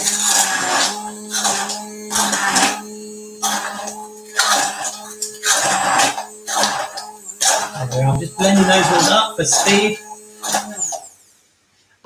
Yeah, frozen fruit, just mash it up. Maybe you want to, if it's still frozen, that's a good question. You're saying, my frozen fruit is still, how do I do that one? If you want to put it in the microwave for 30 seconds, give it a little stir up and a mash up, and then put it in for another 30 seconds. And then the same again, one final time, you should find that your fruit will be ready to go as well. There we go, that's mine done. Let's put that one away. Ready for the safe place. Okay, so I've now blended up my mixture there. I've got a wonderful berry mix. What am I going to add to this one? Well, I've got a couple of things. I'm going to add 1 beaten egg, some corn flour, and a little bit of sugar. So 1 beaten egg. So here we have our egg. Or you could use an egg alternative. Remember, if you're a vegan, then you could always use something like a aquafaba egg alternative, which would be absolutely perfect. Okay, so I'm going to use the egg in there. Here we go. 1 egg into a bowl. Just going to beat that one up. Let's get another clean fork. And let's beat that egg up. In that goes. In it goes 1 beaten egg into my bowl. Stirring all that egg in there as well. There we go, egg. Then corn flour. If you haven't got corn flour, remember you can use some custard powder into this one instead. So I've got some corn flour. I'm going to be using up there 1 tablespoon. So that's the large one again. I'm using 1 tablespoon of corn flour. Let me see if I've got, yes I have. Clean spoon. Need a clean spoon for this one. There we go. 1 tablespoon of corn flour. In that goes. A tablespoon of corn flour into there. Stir that through. That's going to give me a lovely fruity sauce in for myself there. I'm going to stir that one in. In it goes. Stirring that one through. It's looking a wonderful pinky colour now. There we go. Hopefully you can see that one on the camera there. There we go. Look at that. Beautiful. Beautiful, beautiful filling there. Lovely, lovely, lovely. Smelling nice too. Smelling of strawberries and currants. And wonderful berries. A berry medley. There we are. Banana and berry medley there. When we bake all of this together. So we got most of our filling there. I know you can put a little bit of sugar in there. So it's probably got enough sugar already. But do you remember I said we want to try and reduce the sugar? We've probably got enough. But if you wanted to put, you maybe put a little pinch in. But there's probably got enough sugar in there already. We'll just put that one in there. Fabulous. And that is it. What we're going to do now is we're going to get ready to get our bread out. But before we do that, I'm also going to, in fact, we'll just get the bread, see how the bread's going now. Let's go and have a check. Let's bring that one over and see how our bread is looking. And then we're going to get it rolled out, ready to go. So I'm just going to get some flour on my work surface, ready to roll out my bread. Here we go. Let's go and get my bread and bring it over to you. How many eggs? Just 1 egg. I've just put 1 egg in there. Okay, let me go and grab it for you. Don't forget, getting stuff in and out of the oven, you need oven gloves. Okay, so let's bring this one forward for you.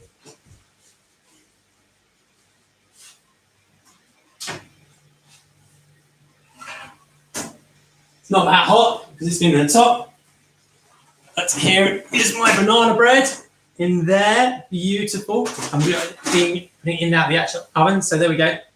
Now I'm going to turn this out onto our work surface. I'm going to do a scratch. I'm not going to manhandle it. I'm not going to put lots of squeezing it into it because I want to try and keep all of the air in that one. So I'm going to gradually just pour this one out onto my work surface. Here it goes. It's just coming out. Gradually ease that one onto your work surface. If we have more time, we would obviously allow this to prove for a little bit longer, and it will get a little bit bigger, and that's fine.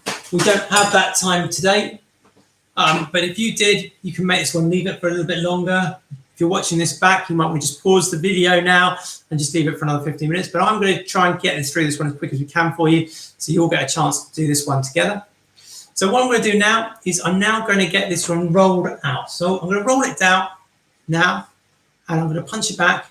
And what I'm going to do, I'll move the camera so you can see this one, what I'm doing here.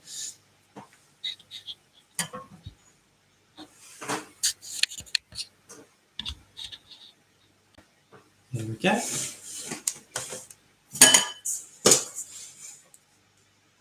Now, hopefully you can see it on the board there. My banana bread. Okay, so that's a little bit spongier now. I can feel the gas in that one.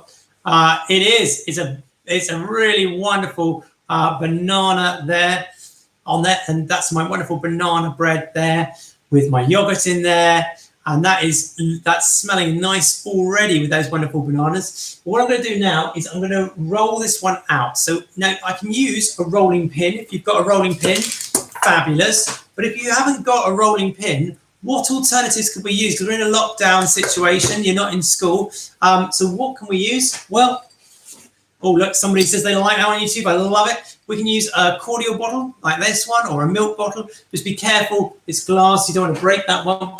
So we're going to roll out our banana bread, and then we're going to stuff it with berries, and we're going to shape it so it's really, really lovely. Okay, so what I'm going to do is I'll put a little bit of flour on my rolling pin. There we go. And a little bit of flour on my banana bread. And I'm going to roll this one out into a rectangle. Here I go, rolling this one out. Remember all this yummy yeast in there that's been blowing the carbon dioxide bubbles in to make this a bigger bread. And I can leave this one for longer if I wanted to get even bigger banana bread. And who doesn't like a big banana bread? There we go. So I'm rolling this out. So if you're watching this at schools now, hopefully you got the same. And I'd love to see whether you're watching this live now at Talkie Girls Grammar School, or whether you're watching this on YouTube across the country from other schools, or that's fabulous. Or if you're just watching this on YouTube, who likes us at Fun Kitchen, we would love to see some photos of how your bread turns out as well. So I've just turned this into a rectangle. Can you see what I've done there? Hopefully you can see on the screen now. That's a lovely rectangular banana bread there. With the yeast is in there, it's made this bread really spongy. I can feel it, all the air in this one. I'm just rolling this one out. I'm actually using my fingers just to indent. You see what I'm doing there? Just to make some indentations there. Knocking it down. There we are, rolling it into a rectangle, filling my board up with a rectangle here. There we go. Beautiful. That's a massive, massive, big, flat banana bread. Now, the fun bit, we are now going to spread those berries all the way over. Okay, so I've got rolled out, and I'm going to spread it over. So here's our berry mix that we made earlier. There we go, you can see that one. And just get a spoon, and I'm going to, what I'm going to do is I'm going to spread that over. Now, again, if you haven't got corn flour, you can use custard powder to thicken that one. If you haven't got that one, or if someone's just saying, well, I haven't got corn flour and I haven't got custard powder, so you can just use a little bit of flour, just a standard flour, and just make sure it's mixed in thoroughly. Okay, and we're just going to stir. There we go. We've got our berry mix there. You can see that lovely thick berry mix there. A little bit of flour still in there, so make sure it's thoroughly mixed in. I'm going to spread that over the top of my banana bread. So there it goes, all the way over the top. And that's got the vanilla in there. If you wanted to, you put more vanilla into the mix in here as well. You can't have too much vanilla when it comes to banana bread and berry bread here. Vanilla works so well. It's a perfect match. It really is. There I can see some of those berries in there as well that we talked about earlier. There they go. It's being spread all over the bread there. But I'm leaving a bit of a gap, like a frame around the outside. Can you see the frame around the outside there? So I'm not going right to the very edge because we're now going to shape the bread. And if we go right to the very edge, it's all going to squeeze out. All that lovely goodness is going to squeeze out. And we don't want that to happen. We want it to get some beautiful, so, oops, just dropped a little bit there. Here we go. So I'm just going to put that all the way around my bread, spreading it out as much as I can, but I'm not going right to the edge. There we go. And all that is juices of the fruit there with a little bit of that egg. And that's just spreading over there. Whoa, look at that. It's beautiful. Beautiful colour. I love that colour as well. Okay, hopefully yours is looking something like that as well. I'd love to see some photos of yours. Okay, now the hardest bit of the whole thing. Okay, the hardest bit of the whole thing. What we're going to do is we're going to find the longest side, not the short sides. So we've got short side here. We've got short side there. We've got the long sides. And we're going to roll it from the long side. So roll it up like a Swiss roll. I'm going to roll it up. Try not to squeeze all those wonderful juices out. It's going to get a little bit messy. Don't worry. It gets a little bit messy. Just going to roll that one up. Gently does it. Okay. And that is all rolled up. Don't worry if some of that squeezes out the outside. That is absolutely fine. Don't worry. Mine squeezed a little bit out the outside there. Don't worry about that. We're just gonna keep that, tidy up our workspace a little bit. Don't worry if it has come out. Okay, I'm just gonna clean some of that away. And what we'll have, let me just move that one there. Let's clean some of that. Clean my work surface so it's nice and clean. There we go.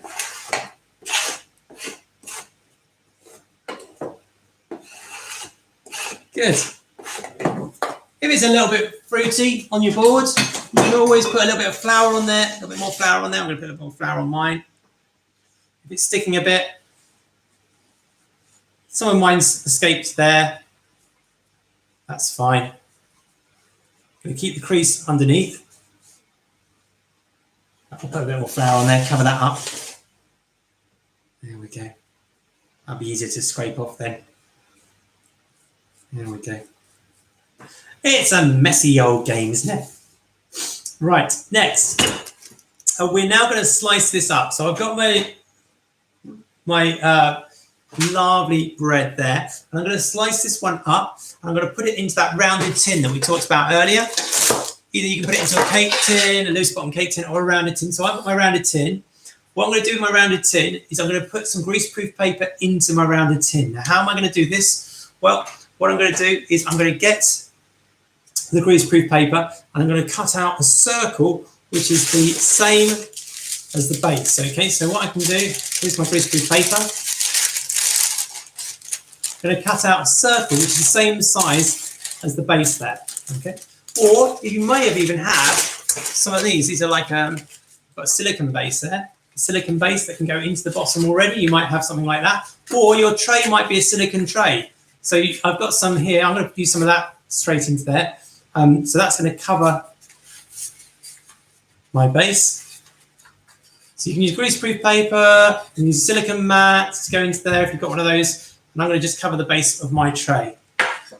Now, the next stage then is to slice this up and make some beautiful rings. So we're going to make some beautiful rings. So I'm going to use my sharp knife now. So be careful with now. We're going to use a paring knife. So here we have my paring knife. And what I'm going to do is I'm going to slice up this sausage. So hopefully you can all see there. So what I'm going to do now is I'm going to slice this up. So I'm going to use my thumb and forefinger to make a bridge.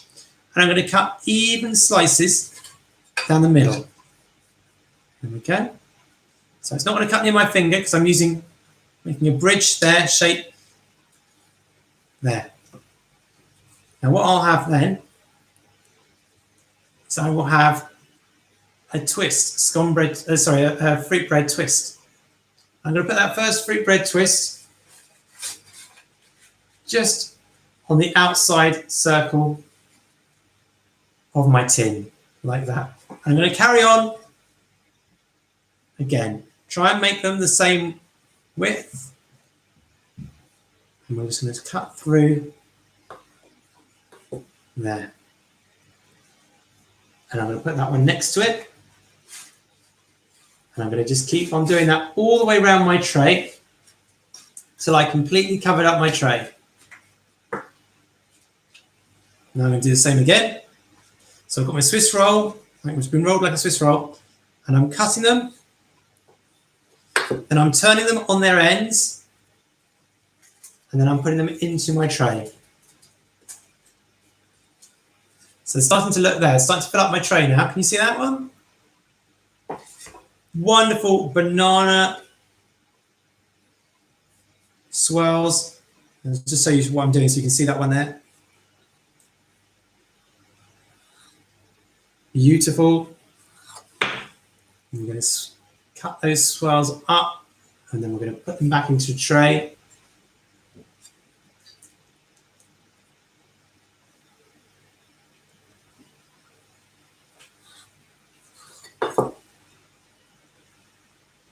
I'm probably going to get one more in there. You can see that? My tray. One more. I'm going to just use that whole of that one there and put it into the middle. Now, it's important now that we make them all the same height.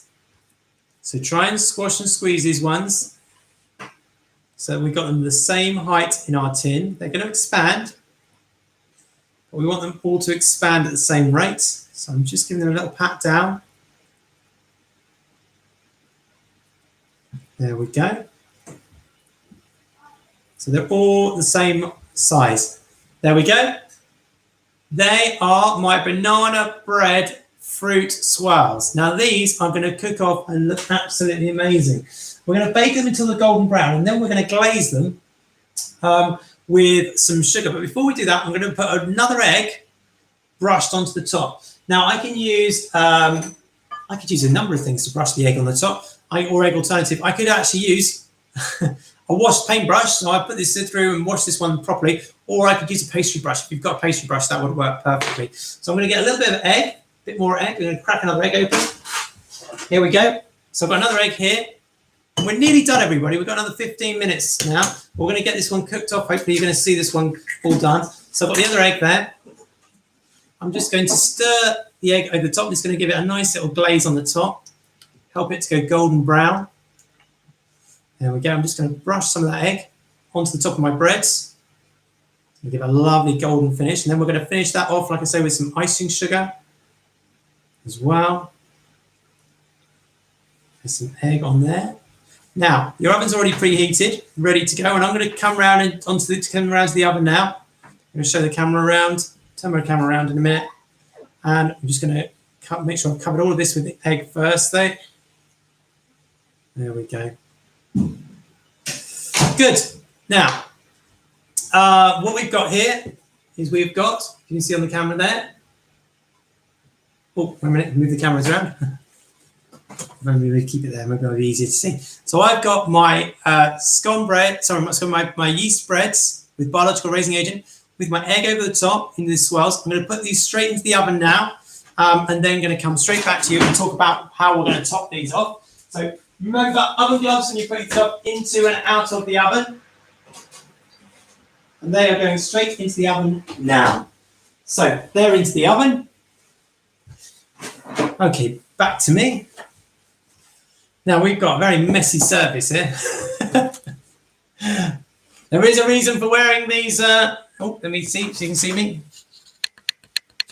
Okay, so you can see me now. I've got a very messy surface down there. I'm just going to rub my fingers together. Now, if you've got sticky fingers, a little tip for you here is wash your hands in a little bit of flour over the top of your board. If you do that, clean your hands off, dries it all out, crumbles off. You know, like you used to do with glue, and you used to get it all on your fingers and you used to peel that off. So I'm just going to rub it in some flour, just so my fingers are a bit cleaner. And all of that will just rub off. Now, again, a very good reason for using an apron here. You may have noticed those ones eagle-eyed of you. You've seen that I've actually got a bit down my apron. Some of that berry juice down my apron already. I love these ones. Beautiful. Bit messy, very, very nice. Now, they're in the oven at the moment. They're in the oven at 220. They're going to be there for around about 20 minutes, okay? Although I think, depending on the size of yours that you've made, it might be a little bit longer, but 20 minutes should be just fine. So that will take us just up beyond the end of the lesson. But before I finish, I just wanted to go through a nice glaze on the top. So what we do with this one, we do a lovely little glaze on the top, and you can do it using some icing sugar. So I'm going to just literally mix some icing sugar. Where's the icing sugar? Oh, there it is. We've got the icing sugar there. So with my icing sugar, I'm going to be putting in some water. I'm going to make a very light paste out of this one. So just literally icing sugar and water.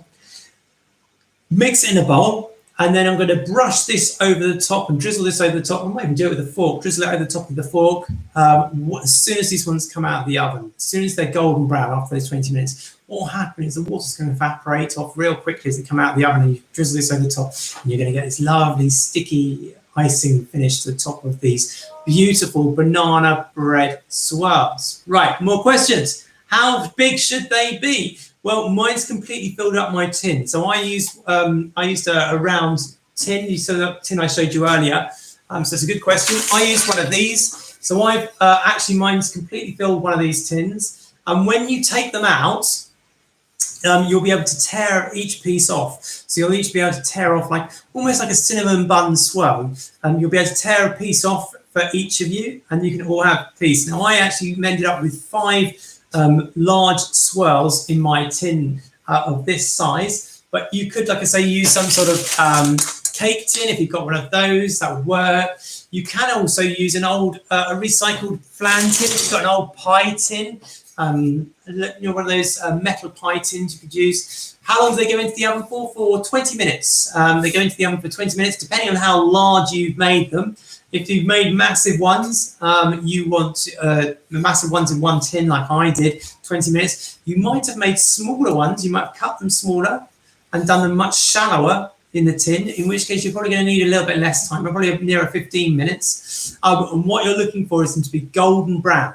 That's a really good test for these ones. Are they golden brown at this temperature? What were we meant to do with the sourdough? So with the sourdough, 300 milliliters of water, 300 milliliters of water, 300 grams of flour into a bowl, stir it up and leave it for the rest of the day. Okay, you're going to leave it for the rest of the day, come back to it tomorrow morning and see if it started to bubble up. Hopefully you'll start to see a couple of little bubbles.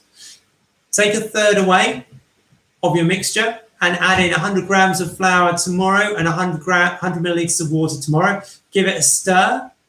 And what you'll start to see by the end of in a week's time, you'll find that this is really starting to bubble up.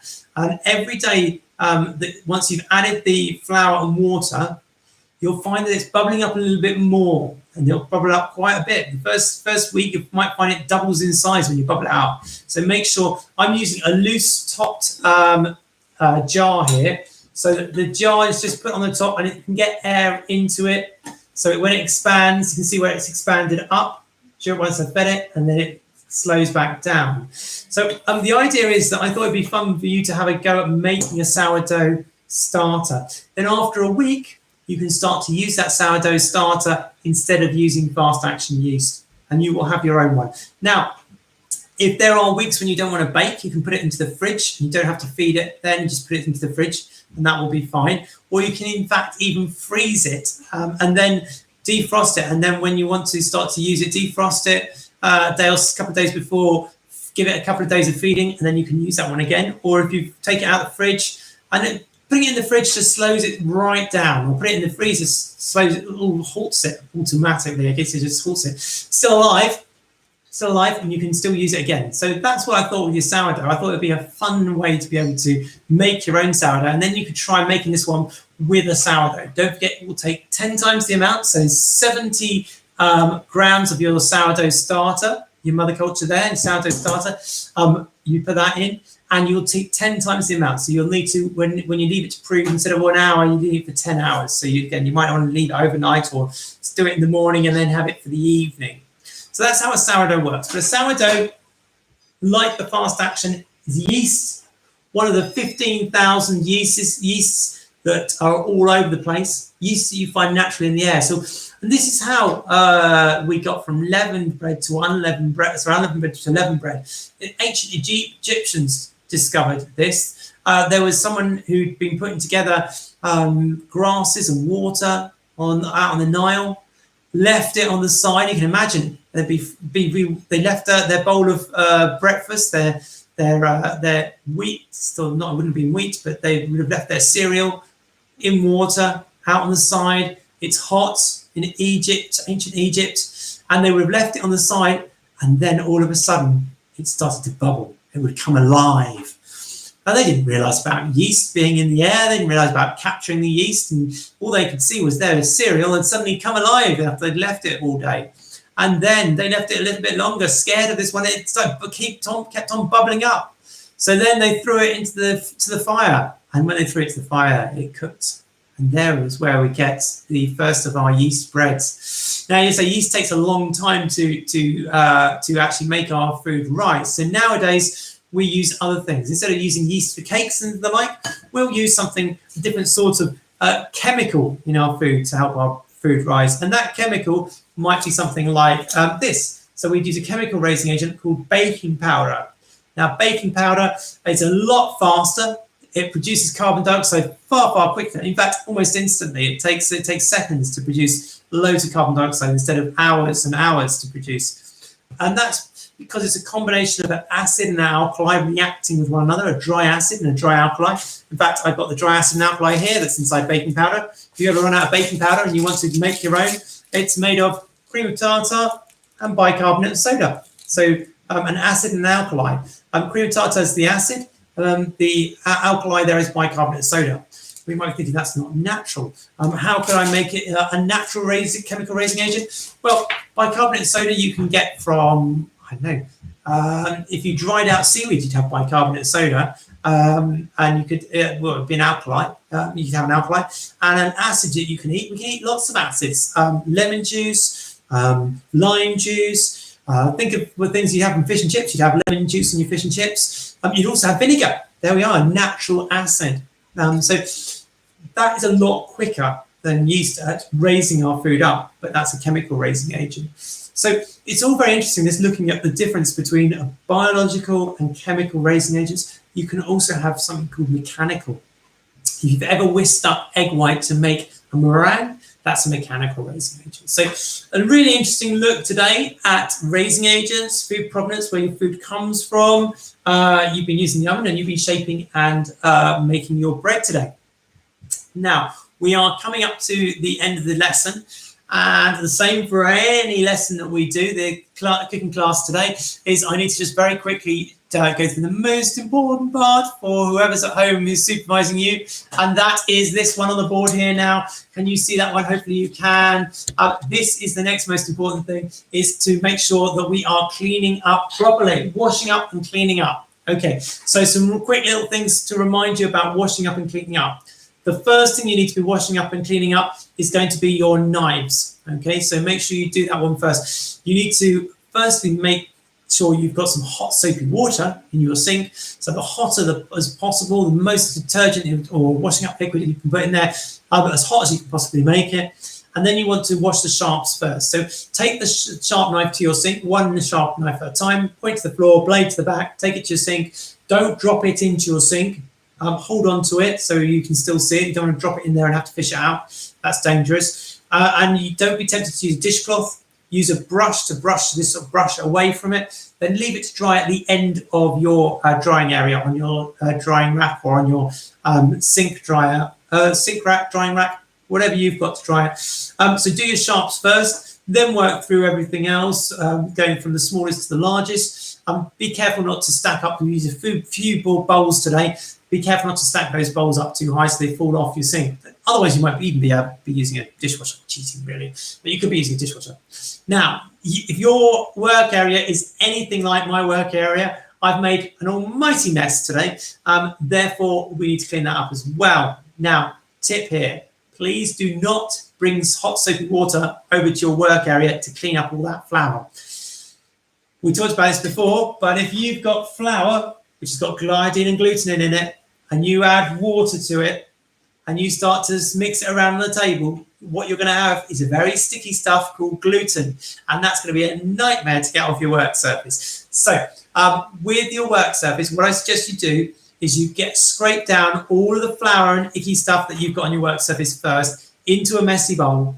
Get that away, and only when you scrape down as much as you can flour-wise and sticky sauce-wise, then you come along with your hot soapy water and clean the table properly.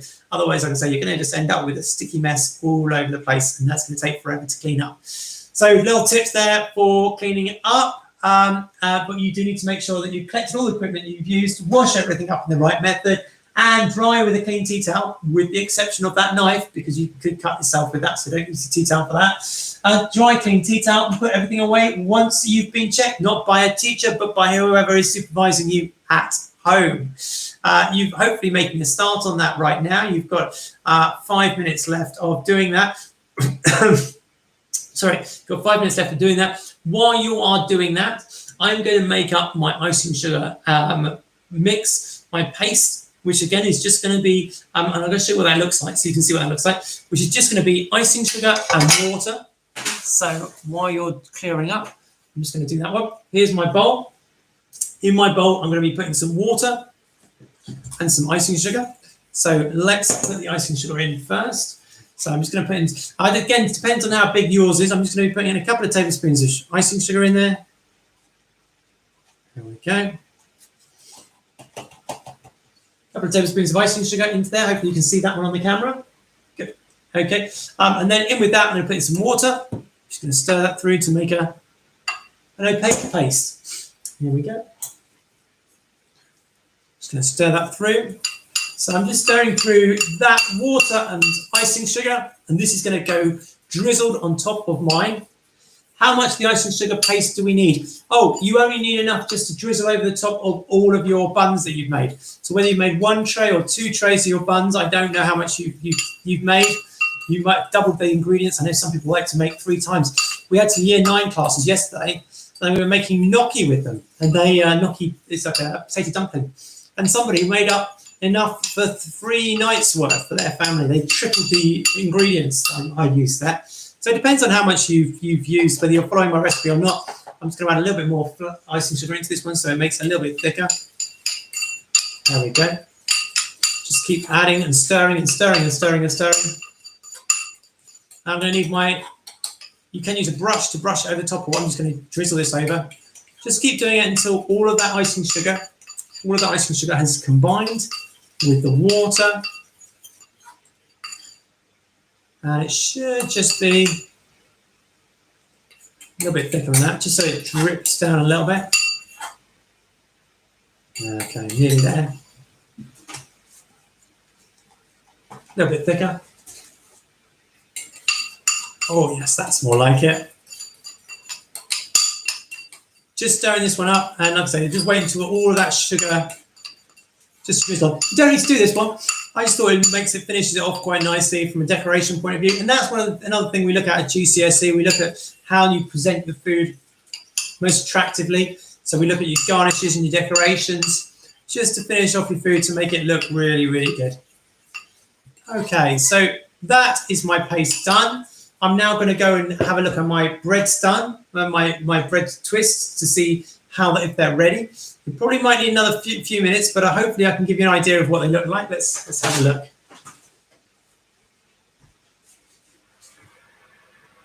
Oh yes, these are looking great.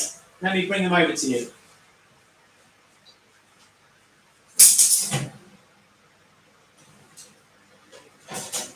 They're not quite there. They just need another couple of minutes, another 5 minutes. This is how they're looking so far. You see that on there? There we go. Just need another 5 minutes. I'm just going to put them back in the oven so they're all golden brown. They're kind of around the outside. We just need another few minutes on those. I appreciate that. This is the end of the lesson now. So what I'll do is I'll post a picture of what mine look like. They are nearly done. If you want to stay on, you can do. I'm going to just stay on for another couple of minutes and then I'll get those out of the oven, and then I'm going to drizzle them with my icing over the top of there. So you can stay with me for another 5 minutes, or Talkie Girls Grammar School, you need to leave us now to get on for break time. That's fabulous. Any questions? The last few minutes. No? Looks like we're all okay, both on Talkie Girls Grammar and simultaneously online. You've been amazing. If you need to leave me now, that's fabulous. Thank you very much. Keep on baking. Be safe. Be good. Take care. So goodbye to those at Talkie Girls Grammar. I'm going to stay online on YouTube just for another few minutes to show you what they look like. So I'm going to close this meeting off at Talkie Girls Grammar. But if you want to come and rejoin me, I'm on Fun Kitchen on YouTube and you can see what they look like. See you later. Bye. Okay, so if you're still here on YouTube, I'm now going to be just waiting around for another couple of minutes where we will finish. There we go. Just finish off that. Got one there for the school.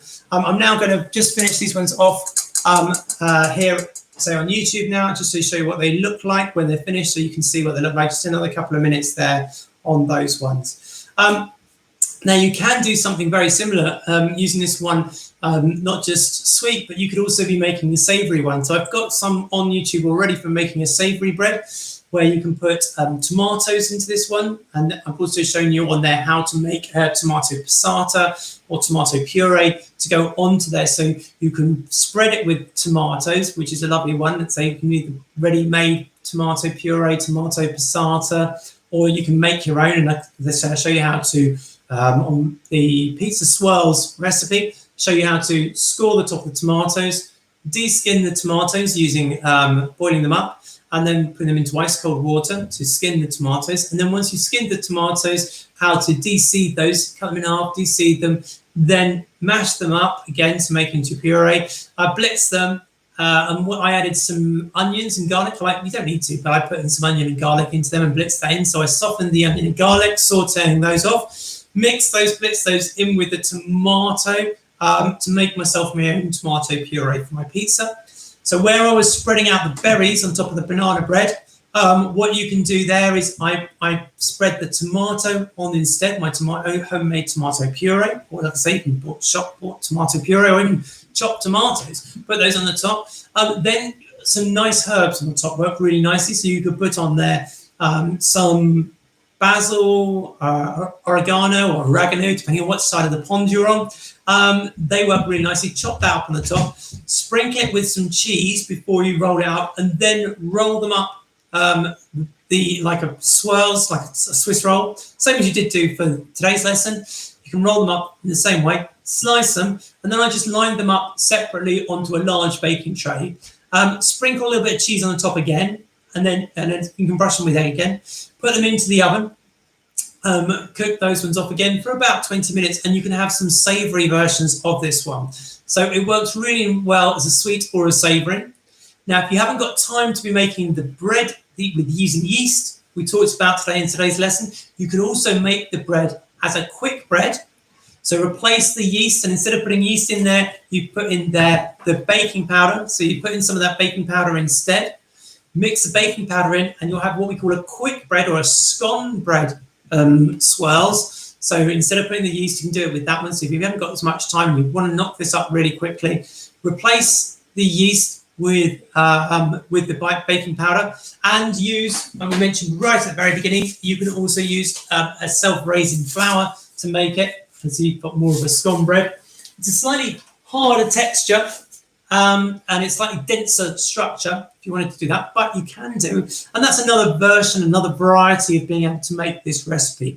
Whether you're making either a sweet one like today or a savoury one using a pizza filling, is really nice. Other ones I've tried is using a pesto, and you could use a nice pesto topping to that one instead. So where you spread the fruit, where you might spread tomato and cheese, you could also instead spread pesto on it, and that works really nicely.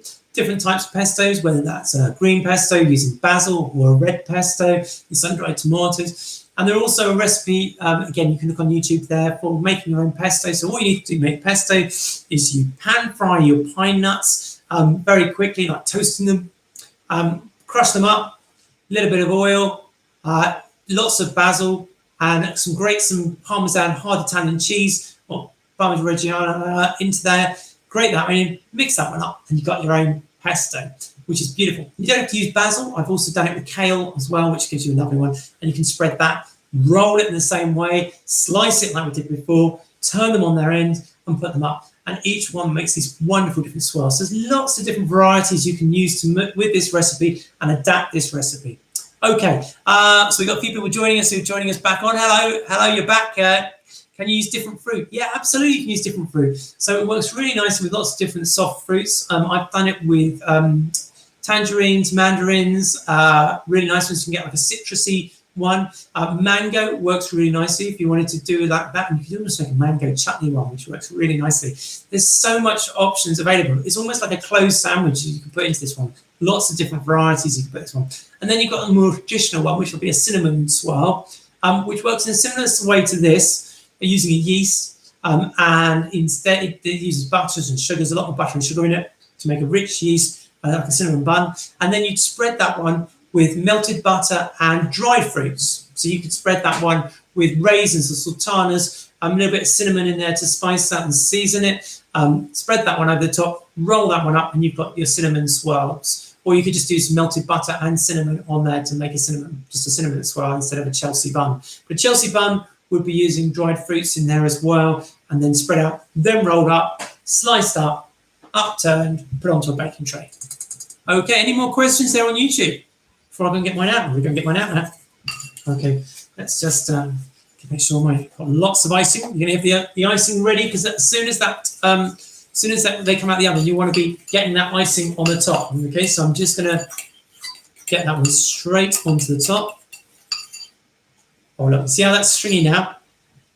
That's perfect. That's how we want it. Okay, let's get this one ready to go. I'm going to go to the oven. Don't forget, when you get your stuff out of the oven, you need to use oven gloves, okay? And make sure somebody here at hand to help you so you don't burn yourself. Someone to lend a hand is always a good thing when you're getting things in and out of the oven. I've got my oven gloves ready to go. Let's get these on. Let's bring this over to the work area, and I can show you what they're going to look like. They will be looking absolutely amazing. I'm going to clean my work area down a minute so you can see what they look like when they are done. Okay. Let's bring those over for you.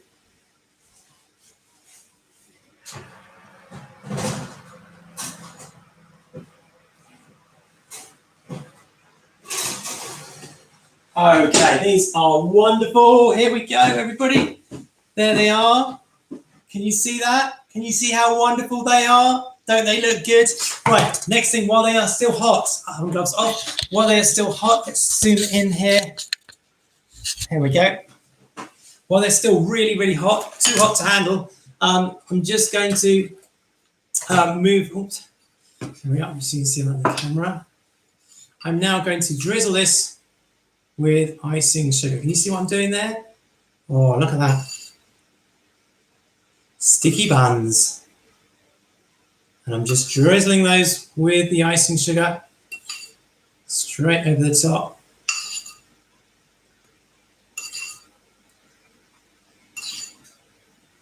Right over there. Oh,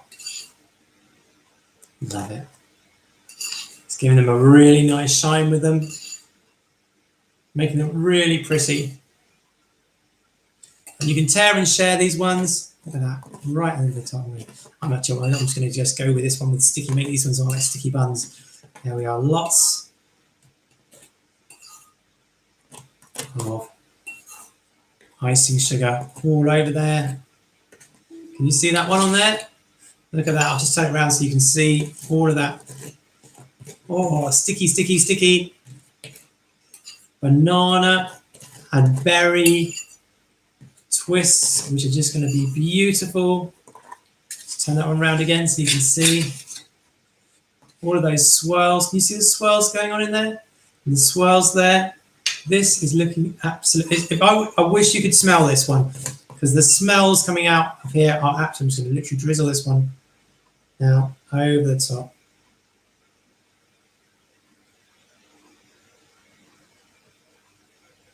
There we go. Right. Just going to turn this one out, and you can see what this one looks like when we get the drying rack. Here we go.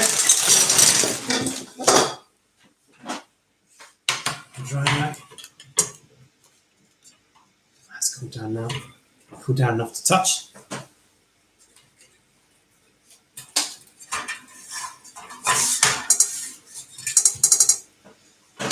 Let's remove that paper. There we go, everybody.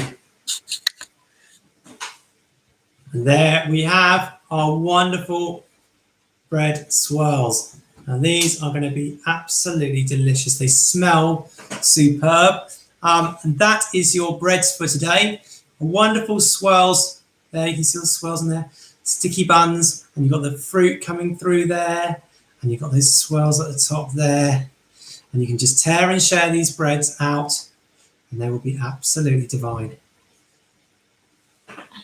I hope you've enjoyed today. And we keep you on cooking, like I said earlier. Be good, take care, stay safe, and I look forward to seeing you for the next one of our wonderful classes, cooking classes with me. Thank you very much. Take care. Bye.